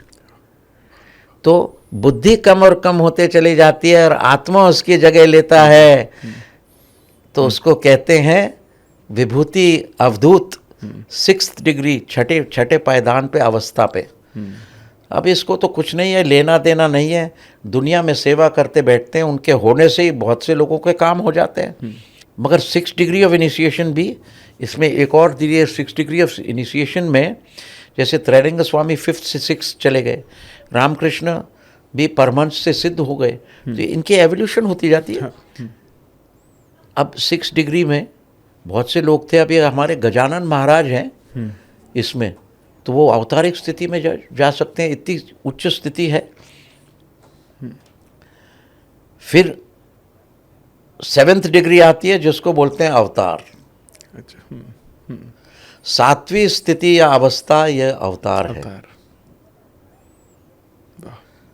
तो जब ये अवधूत अपना कार्य करके या बोधिसत्व कार्य करके, बोधिसत्व को भी ईश्वर के दर्शन हुए होते हैं, समापति नहीं, समाधि हुई होती है, मगर कुछ पूर्व संस्कार होने के कारण मानव सेवा उसको करके अवतार बनते हैं। बोधिसत्व भी बुद्ध बनता है, तो बोधिसत्व भी हायर स्टेज में रहता है। अभी ये जो स्थिति है अवतारों की, जैसे प्रभु रामचंद्र हैं, ये अवतार हैं। परशुराम बोधिसत्व थे, अवतार को जानने वाले थे, मगर वो अवतार नहीं थे, वो आवेश थे। उनमें टेम्परेरी छटा छाई थी विष्णु की, और जब राम आए और परशुराम से उनने ही टुक चार्ज, तो परशुराम ने जब राम में विष्णु का पूर्ण चैतन्य और महादेव शंकर की आभा देखी, तब उन्होंने अपना प्रणाम करके ही handed over to the next avatar. ये अवतार रहते हैं हजारों साल सूक्ष्म अवस्था में। कहाँ पे रहते हैं अवतार? वो रहते हैं अवतार की स्थिति में, जो समाधि की स्थिति कहा जाती है धर्ममेघ समाधि। समाधि पे मैं बोला नहीं हूँ, वो तो बहुत बड़ा विषय, बाद में बोलूँगा। तो धर्ममेघ में उनका जो आधा जो जीवात्मा है वो कैवल्य में रहता है, निर्वाण निरंजन मोक्ष, और आधा जो जीवात्मा वो प्रवेश करता है मायावी प्रकाश में, जिससे वो पुनर्जन्म के अवतारित होके धर्म स्थापना कर सके पृथ्वी में। इसलिए तो धर्म में एक समाधि में रहते हैं अवतार लोग। 7वीं डिग्री की इनिशिएशन है ये। ये जानबूझ के मैं लोगों को बता रहा हूँ कि इनको मालूम नहीं, कोई बोलता नहीं, और जनरल बोलने में कुछ ये नहीं है। नहीं, सच में मैं भी पहली बार सुन रहा हूँ। हाँ, तो ये जानना चाहिए। हमारा ये भारतवर्ष के संस्कार है और हमारा कर्तव्य है। तो जो as the elder generation and founding fathers of certain states of samadhi and yoga, we must give this knowledge. ये ज्ञान देना चाहिए, हमारा कर्तव्य, हमारी सेवा है। तो 7वीं डिग्री के बाद जब हो जाती है प्रभु रामचंद्र जी की, वो तभी भी मर्यादा पुरुषोत्तम होते हैं 7वीं डिग्री में, और वो कार्य करते हैं, आते हैं अवतार। बोधिसत्व अपने का सहायता के आते हैं और अवतार के साथ आते हैं। जैसे शायद ये केस हुआ होगा कि राम और लक्ष्मण का, और इनका कृष्ण और बलराम का, बुद्ध और बोधिसत्व। अब इसके बाद 8वें डिग्री का इनिशिएशन आता है, जिसको हम कहते हैं पूर्ण अवतार। अवतार के ऊपर पूर्ण अवतार। जैसे राम के ऊपर कृष्ण, व्यक्ति एक ही था, मगर यहां हमको एक क्लू मिल गया कि अरे यदि कृष्ण राम ही थे पहले जन्म में, तो उनकी आत्म प्रगति हुई होगी।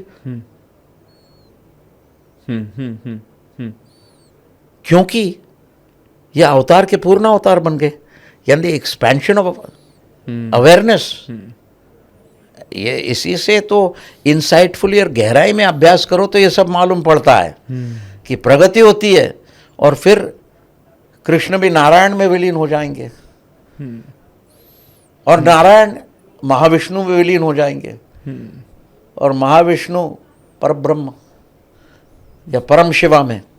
तो ऐसी एवोल्यूशनरी स्टेज है।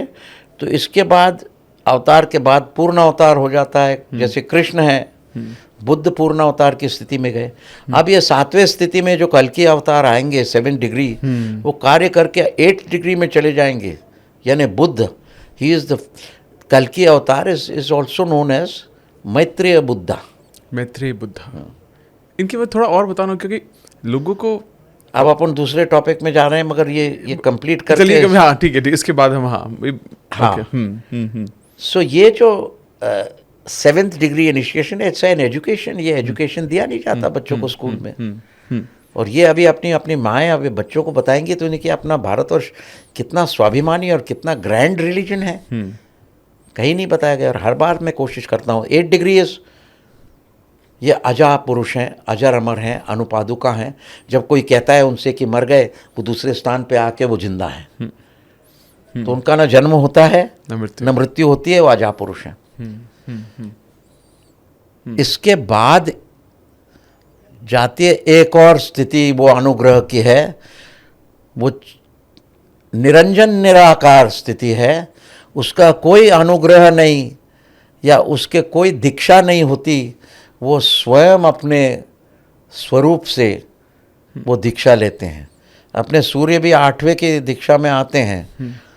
विवस्वान सूर्य, 12 आदित्य, ये देवी देवता, ये आदित्य, ये जो मोक्ष प्राप्त किए हुए हैं 8वें स्थिति में। इसके बाद 9th डिग्री ऑफ इनिशिएशन होता है, उसको बोलते हैं स्वयंभू के बाद, यानी पूर्ण अवतार के बाद आता है जगन्नाथ, जिसको ये विष्णु का ये कहते हैं, मगर Jagannath is like a Shiva and Vishwanath इसके बाद आता है जो शिव है। जगन्नाथ और विश्वनाथ की स्थितियां हैं, ये नारायण और शंकर की हैं। और ये स्थिति अभी महाअवतार बाबा जी, शिव गोरक्ष बाबा जी ऑक्यूपाई कर रहे थे। ये है इसका सीक्रेट। और या आप उनको 6ठी और 7वीं डिग्री में डाल रहे हो अवतार के, तो ऐसा नहीं है ये। और ये इस स्थिति से भी चले गए हैं। अभी ये ऑफिस भी होल्ड करने में दूसरे कोई आएंगे 8वें डिग्री के अवतारिक पुरुष या विभूतियाँ। सो 9th डिग्री इनिशिएशन के बाद आता है अपने ब्रह्मांड के 10th, 11th and 12th degree of initiation. 12 राशि 12 चक्र पूर्ण हो गया Brahma. 10th, 11th is Vishnu, 12th is Shiva. The integrated consciousness and entire consciousness of whole creation is Shambhu Chaitanya, Har Har Mahadev. So this is the degree of initiation. नर का नारायण कैसे बनता है, ये मैंने आपको इसका एक मैप आपको आकलन करके दिया है। The chartered map of the evolution of man to God. From man the brute to man the man to man the God. ये है जर्नी। बहुत ही खूबसूरत। बट मतलब सच में, लेकिन ये पहली बार ये जो स्थितियाँ हैं, जो स्टेजेस हैं, ये मैं पहली बार आज जान रहा हूँ। क्योंकि हमने थोड़ा बहुत जाना, जैसे आपने भी बताया कि कल की अवतार के बारे में हमने जाना कि कल के अवतार होने वाले हैं, लेकिन आपने भी व्यक्त किया कि 2032 में आने वाले, यानी कि 6.5-7 साल बाद ही होने वाले हैं। तो क्या ये अवतार एक लोगों में कॉन्शियसनेस है या कोई एक रूप प्रकट होगा? मेरे समझ के अनुसार, देखो मैं ज़्यादा किताबों से नहीं बोलता, मैं कोशिश करता हूँ कि मेरे अनुभव से बोलूँ, भले ही गलत हो जाए, मगर जेन्युइन बात हो जाती है ना। और मैं कहता भी नहीं कि मुझे मानो और मेरा धर्म मानो और मैं बहुत बड़ा मौलाना हूँ और मेरा डंका नगर हवेली में बजता है और मैं बहुत बड़ा पंडित महामंडलेश्वर हूँ। कोई मंडलेश्वर नहीं। ऑफ कोर्स मंडलेश्वर, मंडल होता है हर एक का। नाथ फील्ड, जैसे बुद्धा फील्ड होती है वैसे नाथ फील्ड भी होती है। ये सारे ब्रह्मांड को व्याप्ति है। ऐसे ऐसे जितना बड़ा ये जो डिग्रीज ऑफ इनिशिएशन दिए हैं, इनकी फील्ड भी उस प्रकार से होती है। I am just giving as an example. जैसे उदाहरणार्थ, जैसे परमहंस की पूरी पृथ्वी पे है और उसके बाद सिद्ध की पूरे सोलर सिस्टम पे है और अवतार की क्लस्टर पे है और पूर्ण अवतार के पूरे सुपर क्लस्टर पे है और महाअवतार और ब्रह्मा विष्णु शिवा के पूरे ब्रह्मांड पे है। तो उनकी आभा इतनी फैलती जाती जाए। ये तो just giving an idea of the spread of the awareness, consciousness. It is limited by the गुणस। उनकी बॉर्डर गुणा होती है। तो अब ये कल्कि अवतार के बारे में जो है, जो कल्कि महाराज हैं, according to the prophecy of Achyutananda, ये जो महाप्रभु चैतन्य के साथ जो ऋषि मुनि थे, उन्होंने कैलकुलेशंस किया है कि हमने युग ये स्पीड अप किए हैं, और युग में युग होता है, हर एक कली में कलयुग, द्वापर, त्रेता और सत्ययुग होता है। उसके अंदर के कली या त्रेता में कली, द्वापर, सत्य और त्रेता। जहाँ तक मेरी समझ है, हर दिन में 4 युग होते हैं। ओके। सत्ययुग सुबह ब्रह्म मुहूर्त में होता है, दोपहर में होता है त्रेता युग, शाम को होता है द्वापर, और रात को होता है कलियुग। हर दिन तक, हर सेकंड तक युग होता है। खैर उस बात को छोड़ो, ये मेरी समझ है। और इसलिए इस युगों में कौन से साइकिल में ये फिट किया गया है, तो ये बड़े कलियुग के साइकिल में नहीं है। This is in the cycle of the sub sub sub sub Kaliyuga, क्योंकि they can come to the major Satyuga और टू द माइनर सत्ययुग। ये माइनर सत्ययुग में आए हैं इमरजेंसी के वजह से। So the yugas are wheel within wheel. एक बड़ी व्हील है, उसको 4 करो, उसमें एक छोटी व्हील है, उसके 4 में एक छोटी व्हील है। तो ये मेरी समझ है, इसलिए मैं समझा रहा हूँ। It is not contradicting the cosmic yugas, it is not contradicting the celestial yogas, it is not contradicting the terrestrial yogas, which Shri ज्ञान अवतार श्री युक्तेश्वर ने अपने कैवल्य दर्शन में या दिया है। What is the Kaivalya Darshan called in English? The holy science में दिया है। तो मानव का युग है 12-12 साल का, 24 साल का सत्य, द्वापर, त्रेता और कलियुग है। उससे भी छोटे कलियुग हैं, जो मैं ये कह रहा हूँ मेरे अंतर ध्यान से। उस कलियुग में कल्कि अवतार जो है, फिलहाल उसकी जो एनर्जी है वो कॉन्शियसनेस रूप में, as a collective consciousness, it is spreading all over our planet, the human globe, but in a very gentle fashion, not very assertive.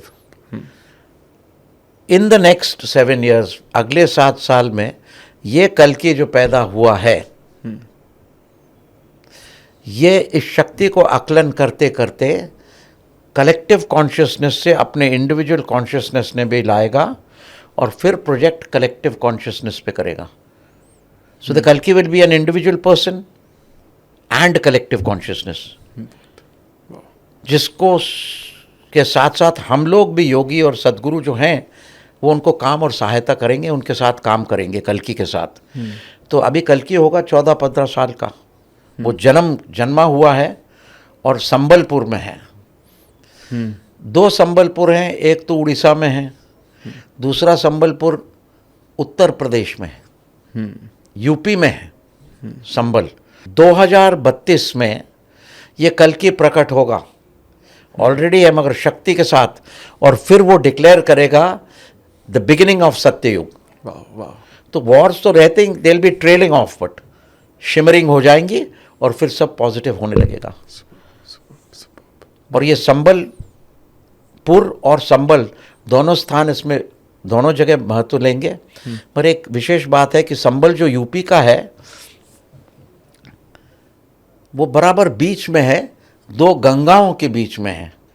एक तो इधर बंगाल का है गंगा सागर, और दूसरा ये अपनी गंगा है। 2 गंगाएं हैं, उसके बीच में वो स्थित है। और वो संबल के पास एक छोटा मंदिर है मनु का। राजा मनु जो पूर्वी के थे, उन्होंने भविष्यवाणी की थी।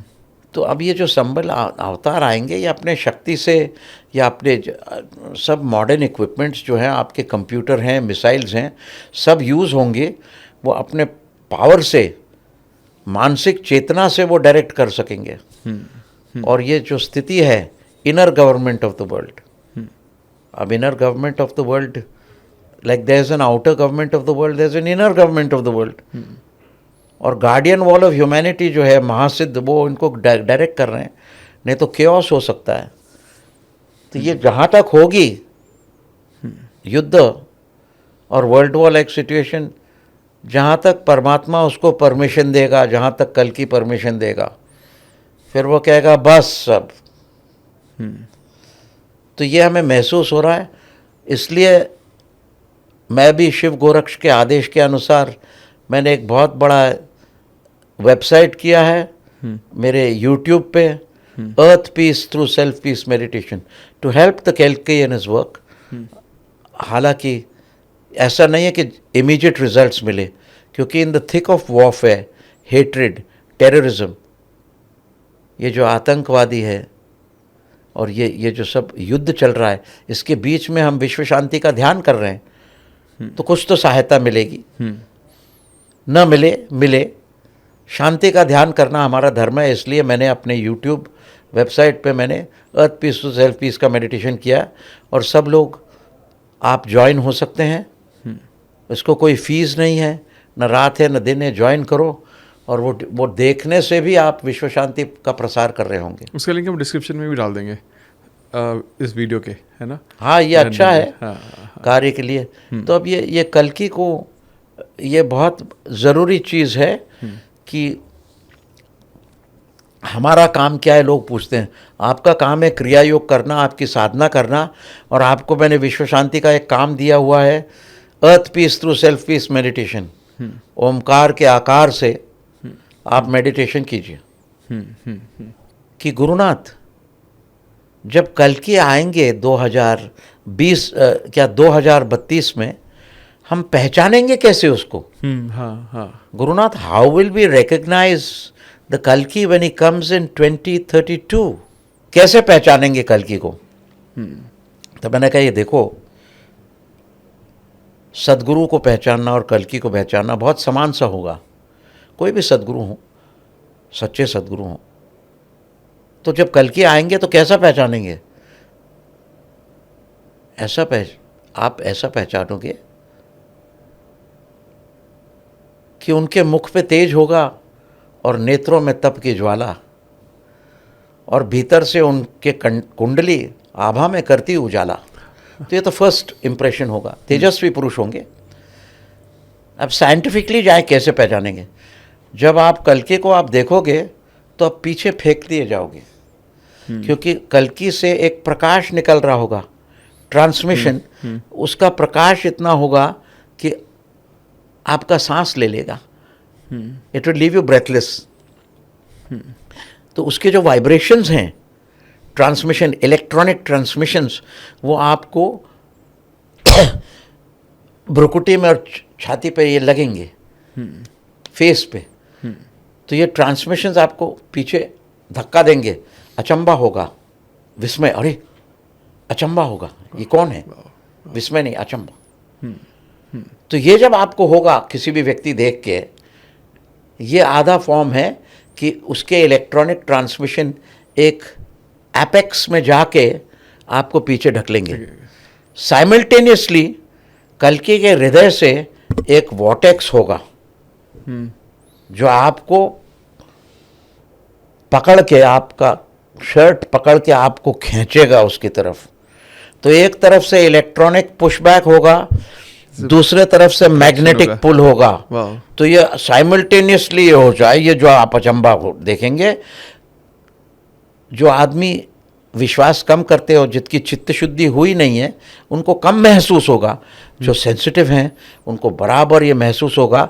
It will be an electromagnetic phenomena, यानी मुंह से एपेक्स होगा और वो प्रकाश आपको पीछे ढकलेगा, और कल्कि के हृदय से एक वॉटेक्स होगा, एक भंवर जो आपको कल्कि की तरफ खींचेगा।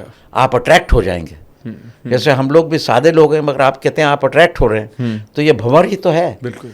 उस भंवर को कहा गया है गुरुत्व, इसलिए वो सदगुरु कहलाता है। सदगुरु का काम इंडिविजुअल होता है, स्पेशलाइज्ड।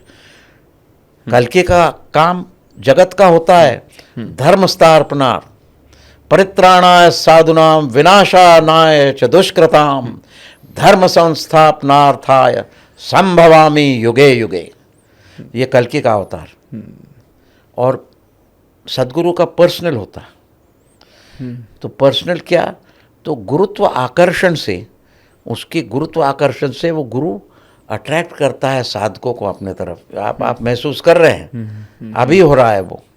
तो वो करता है, और वो व्यक्ति व्यक्ति को विशेष करके उनको डील करता है, और जगत कल्याण के लिए भी काम करता है। ऐसा नहीं कि वो गुरु आपको साधना दे और आपके घर के काम ना हो। आपके बच्चों को भी प्रमोशन मिलेगा, घर में तबीयत ठीक रहेगी, आपके हस्बैंड को प्रमोशन मिलेगा, नौकरी मिलेगी बच्चों को, पत्नी की स्थिति अच्छी रहेगी। तो सब देखो, आप भगवान को मांगोगे तो सब मिलेगा। हाँ। बिन मांगे मिले मोती और मांगे मिले न भीख। तो मांगो मत परमात्मा से या सदगुरु से। लीन हो जाओ बस, हाँ हाँ, सब कुछ अपने आप हो जाएगा। क्योंकि बहुत सारे लोगों का यही सवाल होता है हाँ, कि मेटेरियलिस्टिक वर्ल्ड यारो में न कर गुरु से, यारो न कर सदगुरु से, तू बार बार अर्ज, जाहिर है उसको हाल सब तेरे कहे बगैर। बहुत ये बात ये है। बहुत खूबसूरत। तो ये कल्कि का चिन्ह है, इलेक्ट्रोमैग्नेटिक फिनोमेना है। और कल्कि और सदगुरु जो हैं यहाँ साथ साथ काम करेंगे। और डोंट एक्सपेक्ट ए मिरेकल, जादू मत समझो एक एकदम हो जाएगा, रात में चमत्कार हो भी सकता है, मगर नहीं, ग्रेजुअली होगा। युद्ध अपने जगह होगा, लोग अपने जगह मरेंगे। जिनको खुशी है उनको खुशी मिलती रहेगी, जिनको आनंद है, बच्चों का सुख है, उनको सुख मिलते रहेगा। सब दुनिया में सब चीज़ें बदलती चली जाएंगी। कहीं कहीं स्फोट हो जाएगा, कहीं कहीं भूकंप हो जाएगा, ये दुनियादारी चलती रहेगी। मगर जब कल्कि आएगा, सत्ययुग का शुरू हो जाएगा 2032 में, और ग्रेजुअली सुख और आनंद और राम राज्य आप पे छा जाएगा। जैसे सूर्य धीरे धीरे उषा की लाली होती है, फिर सूर्य बाहर आता है, वैसे सत्ययुग आप पे छा जाएगा। ओम नमः शिवाय। आई थिंक मुझे ऐसा लगता है कि जो आज इतनी क्लोजली मैं आपके साथ बैठ के ना, वो इतनी एनर्जी मेरे को मिल पा रही है। मैं उस एनर्जी, इस वाइब्रेशन को अपने अंदर भी महसूस कर पा रहा हूँ। और मुझे इस बात का पूरा यकीन है कि जितने भी लोग आज इस पॉडकास्ट को यहाँ तक देख रहे हैं, वो भी इस एनर्जी को महसूस कर पा रहे होंगे। क्योंकि बहुत सारी चीज़ें, मैं भी, मुझे लगता है इस रास्ते पर हूँ, मैं तो बहुत बेसिक स्टेज पर हूँ, लेकिन आज इतनी सारी चीज़ें समझने को मिली मुझे, जो मुझे लगता है कि शायद मुझे अपनी स्टेज से एक हल्का सा आगे कदम लेने में मेरे को बहुत मदद करेगी। बहुत बहुत कुछ नया मेरे को मिला। इससे पहले गुरुनाथ जी, हम इसको एंड करें। जस्ट जो आपका एक हमसा सोहम का जो मेडिटेशन है, तो मैं चाह रहा था कि आप गाइडेड अगर लोगों को करा पाते, मुझे करा पाते, तो लोगों को और मदद मिल जाती। ज़रूर, मैं शुरुआत करता हूँ। ओम नमः शिवाय, शिव सोहं हमसाय श्री गुरुलिंगाय। ओम नमः शिवाय। ओम नमः शिवाय, शिव सोहं हमसाय श्री गुरुलिंगाय। ओम नमः शिवाय। ओम नमः शिवाय, शिव सोहं हमसाय श्री गुरुलिंगाय। ओम नमः शिवाय। ये नाथ योगी हम कहते हैं, सोहम हंस का ध्यान करने से पहले शांत चित्त से बैठिए। ये जो सेल्फ पीस मेडिटेशन, हंस का ध्यान मैं दे रहा हूँ, इससे चित्त की शुद्धि भी होगी और मन, जो विचलित मन है, वो शांत हो जाएगा। और जब चित्त शुद्ध हो जाएगा और मन शांत हो जाएगा, तो फिर आपको दिव्य अनुभूति का एहसास होगा। शांत बैठिए, लक्ष्य को हृदय में केंद्रित कीजिए। वहाँ स्वर्ण कमल है,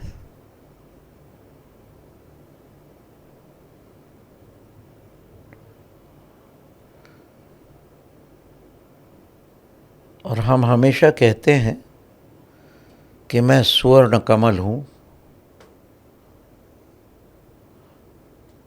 जो आत्मा प्रणय कर रहा है। आत्मा प्राणदीनी है और आत्मा कह रहा है परमात्मा से हं सा हं सा। हं यानी मैं और सा यानी वो। तत्वमासी यानी ईश्वर मैं हूँ और मैं ईश्वर हूँ। हमसा सोहम सोहम हमसा, बार बार पलटान, मगर हम सिर्फ हंस की साधना कर रहे हैं। आपका चित्त कमल में रूपांतर कर दीजिए, हृदय स्थान में। जैसे श्वास अंदर लेंगे वैसे आप सा मंत्र का उच्चारण करना और हृदय कमल खुल जाएगा। और जैसे आप उच्छ्वास ले रहे हैं वैसे हम का उच्चारण करना, तो ये कमल स्वर्ण कमल बंद हो जाएगा कली में। तो कली और कमल, कली और कमल।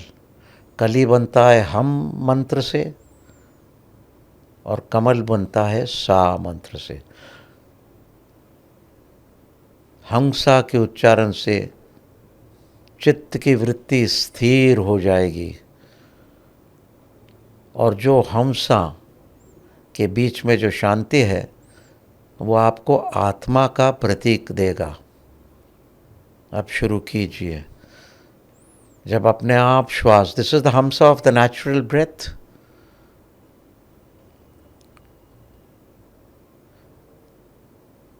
जब आदम आएगा श्वास का, जब श्वास आप अंदर लेंगे तब आप कहना मन ही मन में सा, और कमल खुल जाएगा। श्वास बाहर जाएगा तब आप कहना हंग।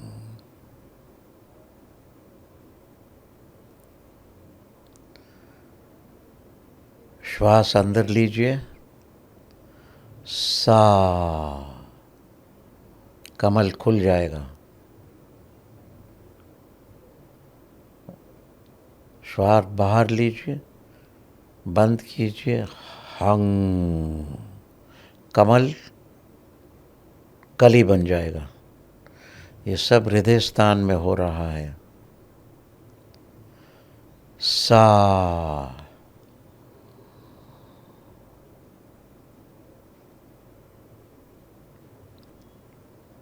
हंग,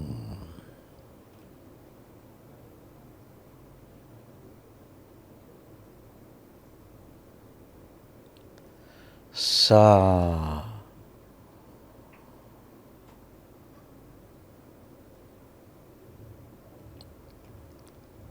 हंग,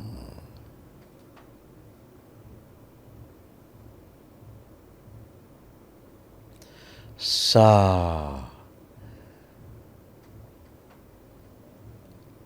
हंग। जब आपका श्वास बंद हो जाएगा, अपने आप स्थिर हो जाएगा, हम भी नहीं सा भी नहीं, हमसा के बीच में आत्माराम की शांति आपको महसूस हो गई। आत्मा शाराम की शांति महसूस होगी। तो ये तो मैं आपको बता रहा हूँ, और जब आप आंखें बंद करके या इसको चित्र को देख के आप करेंगे तो जैसे आपकी श्वास चलेगी वैसा हमसा आपको बोलना है। तो अलग अलग गति से चल सकता है, अलग अलग गति से हमसा चल सकता है।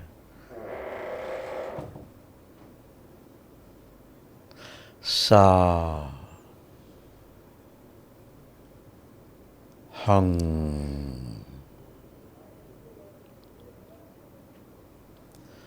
सा,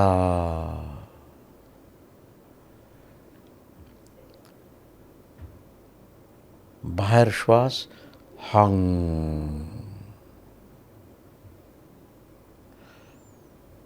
अंदर श्वास सा,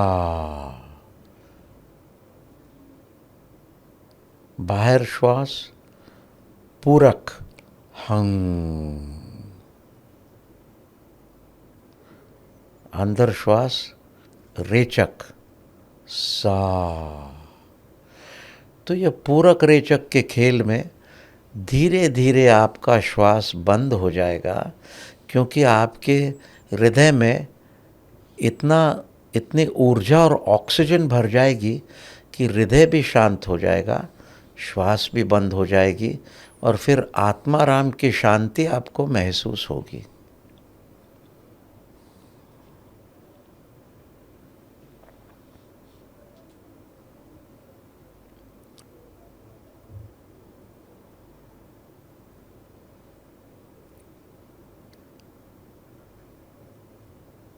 हंग, सा, हंग, सा, हंग, सा,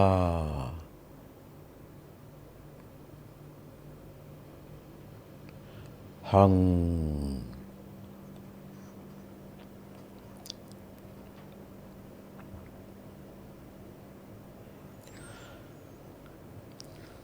ओम आनंदमानंदकर प्रसन्नम ज्ञान स्वरूपम निजबोधरूपम योगेंद्र मीडियम भवरोग्य वैद्यम श्रीमद्गुरुम नित्यम महं भजामि। ओम।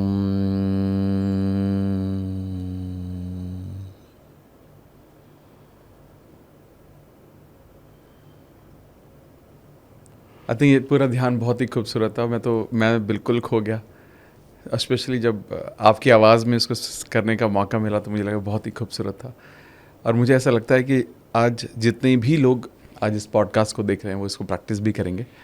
और मैं वापस आपको धन्यवाद कहना चाहता हूँ इतना वक्त निकालने के लिए और इतना कुछ देने के लिए हमारे पॉडकास्ट के माध्यम से, क्योंकि मुझे ऐसा लगता है कि जैसे मैं भी यही सोचता हूँ कि शायद हम सिर्फ माध्यम की तरह माध्यम है एक मैसेज पहुँचाने के, लेकिन साक्षात आप यहाँ पर हैं और आपके मुख से ये सारी चीज़ें आज जाना, ये मुझे लगता है ये बहुत बड़ा आशीर्वाद है सभी लोगों के लिए। मेरे लिए तो बहुत खास है ही ये वक्त, लेकिन मैं मानता हूँ कि आज भगवान की जो कृपा आज पूर्ण रूप से आज हमारे ऊपर ही, वो हमारे ऊपर ही केंद्रित है और उसके रूप में आप हमें मिले आज।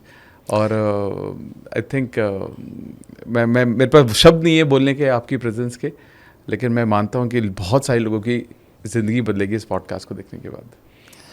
हाँ, तो आशीर्वाद तो भगवान देता है, मैं तो सेवा कर रहा हूँ और मुझे धन्यवाद देने की कोई ज़रूरत नहीं है। तो ये तो मेरी सेवा है और ये सेवा, आप लोगों की सेवा करने में मेरा आनंद है। ओम नमः शिवाय। ओम नमः शिवाय सर, बहुत बहुत धन्यवाद।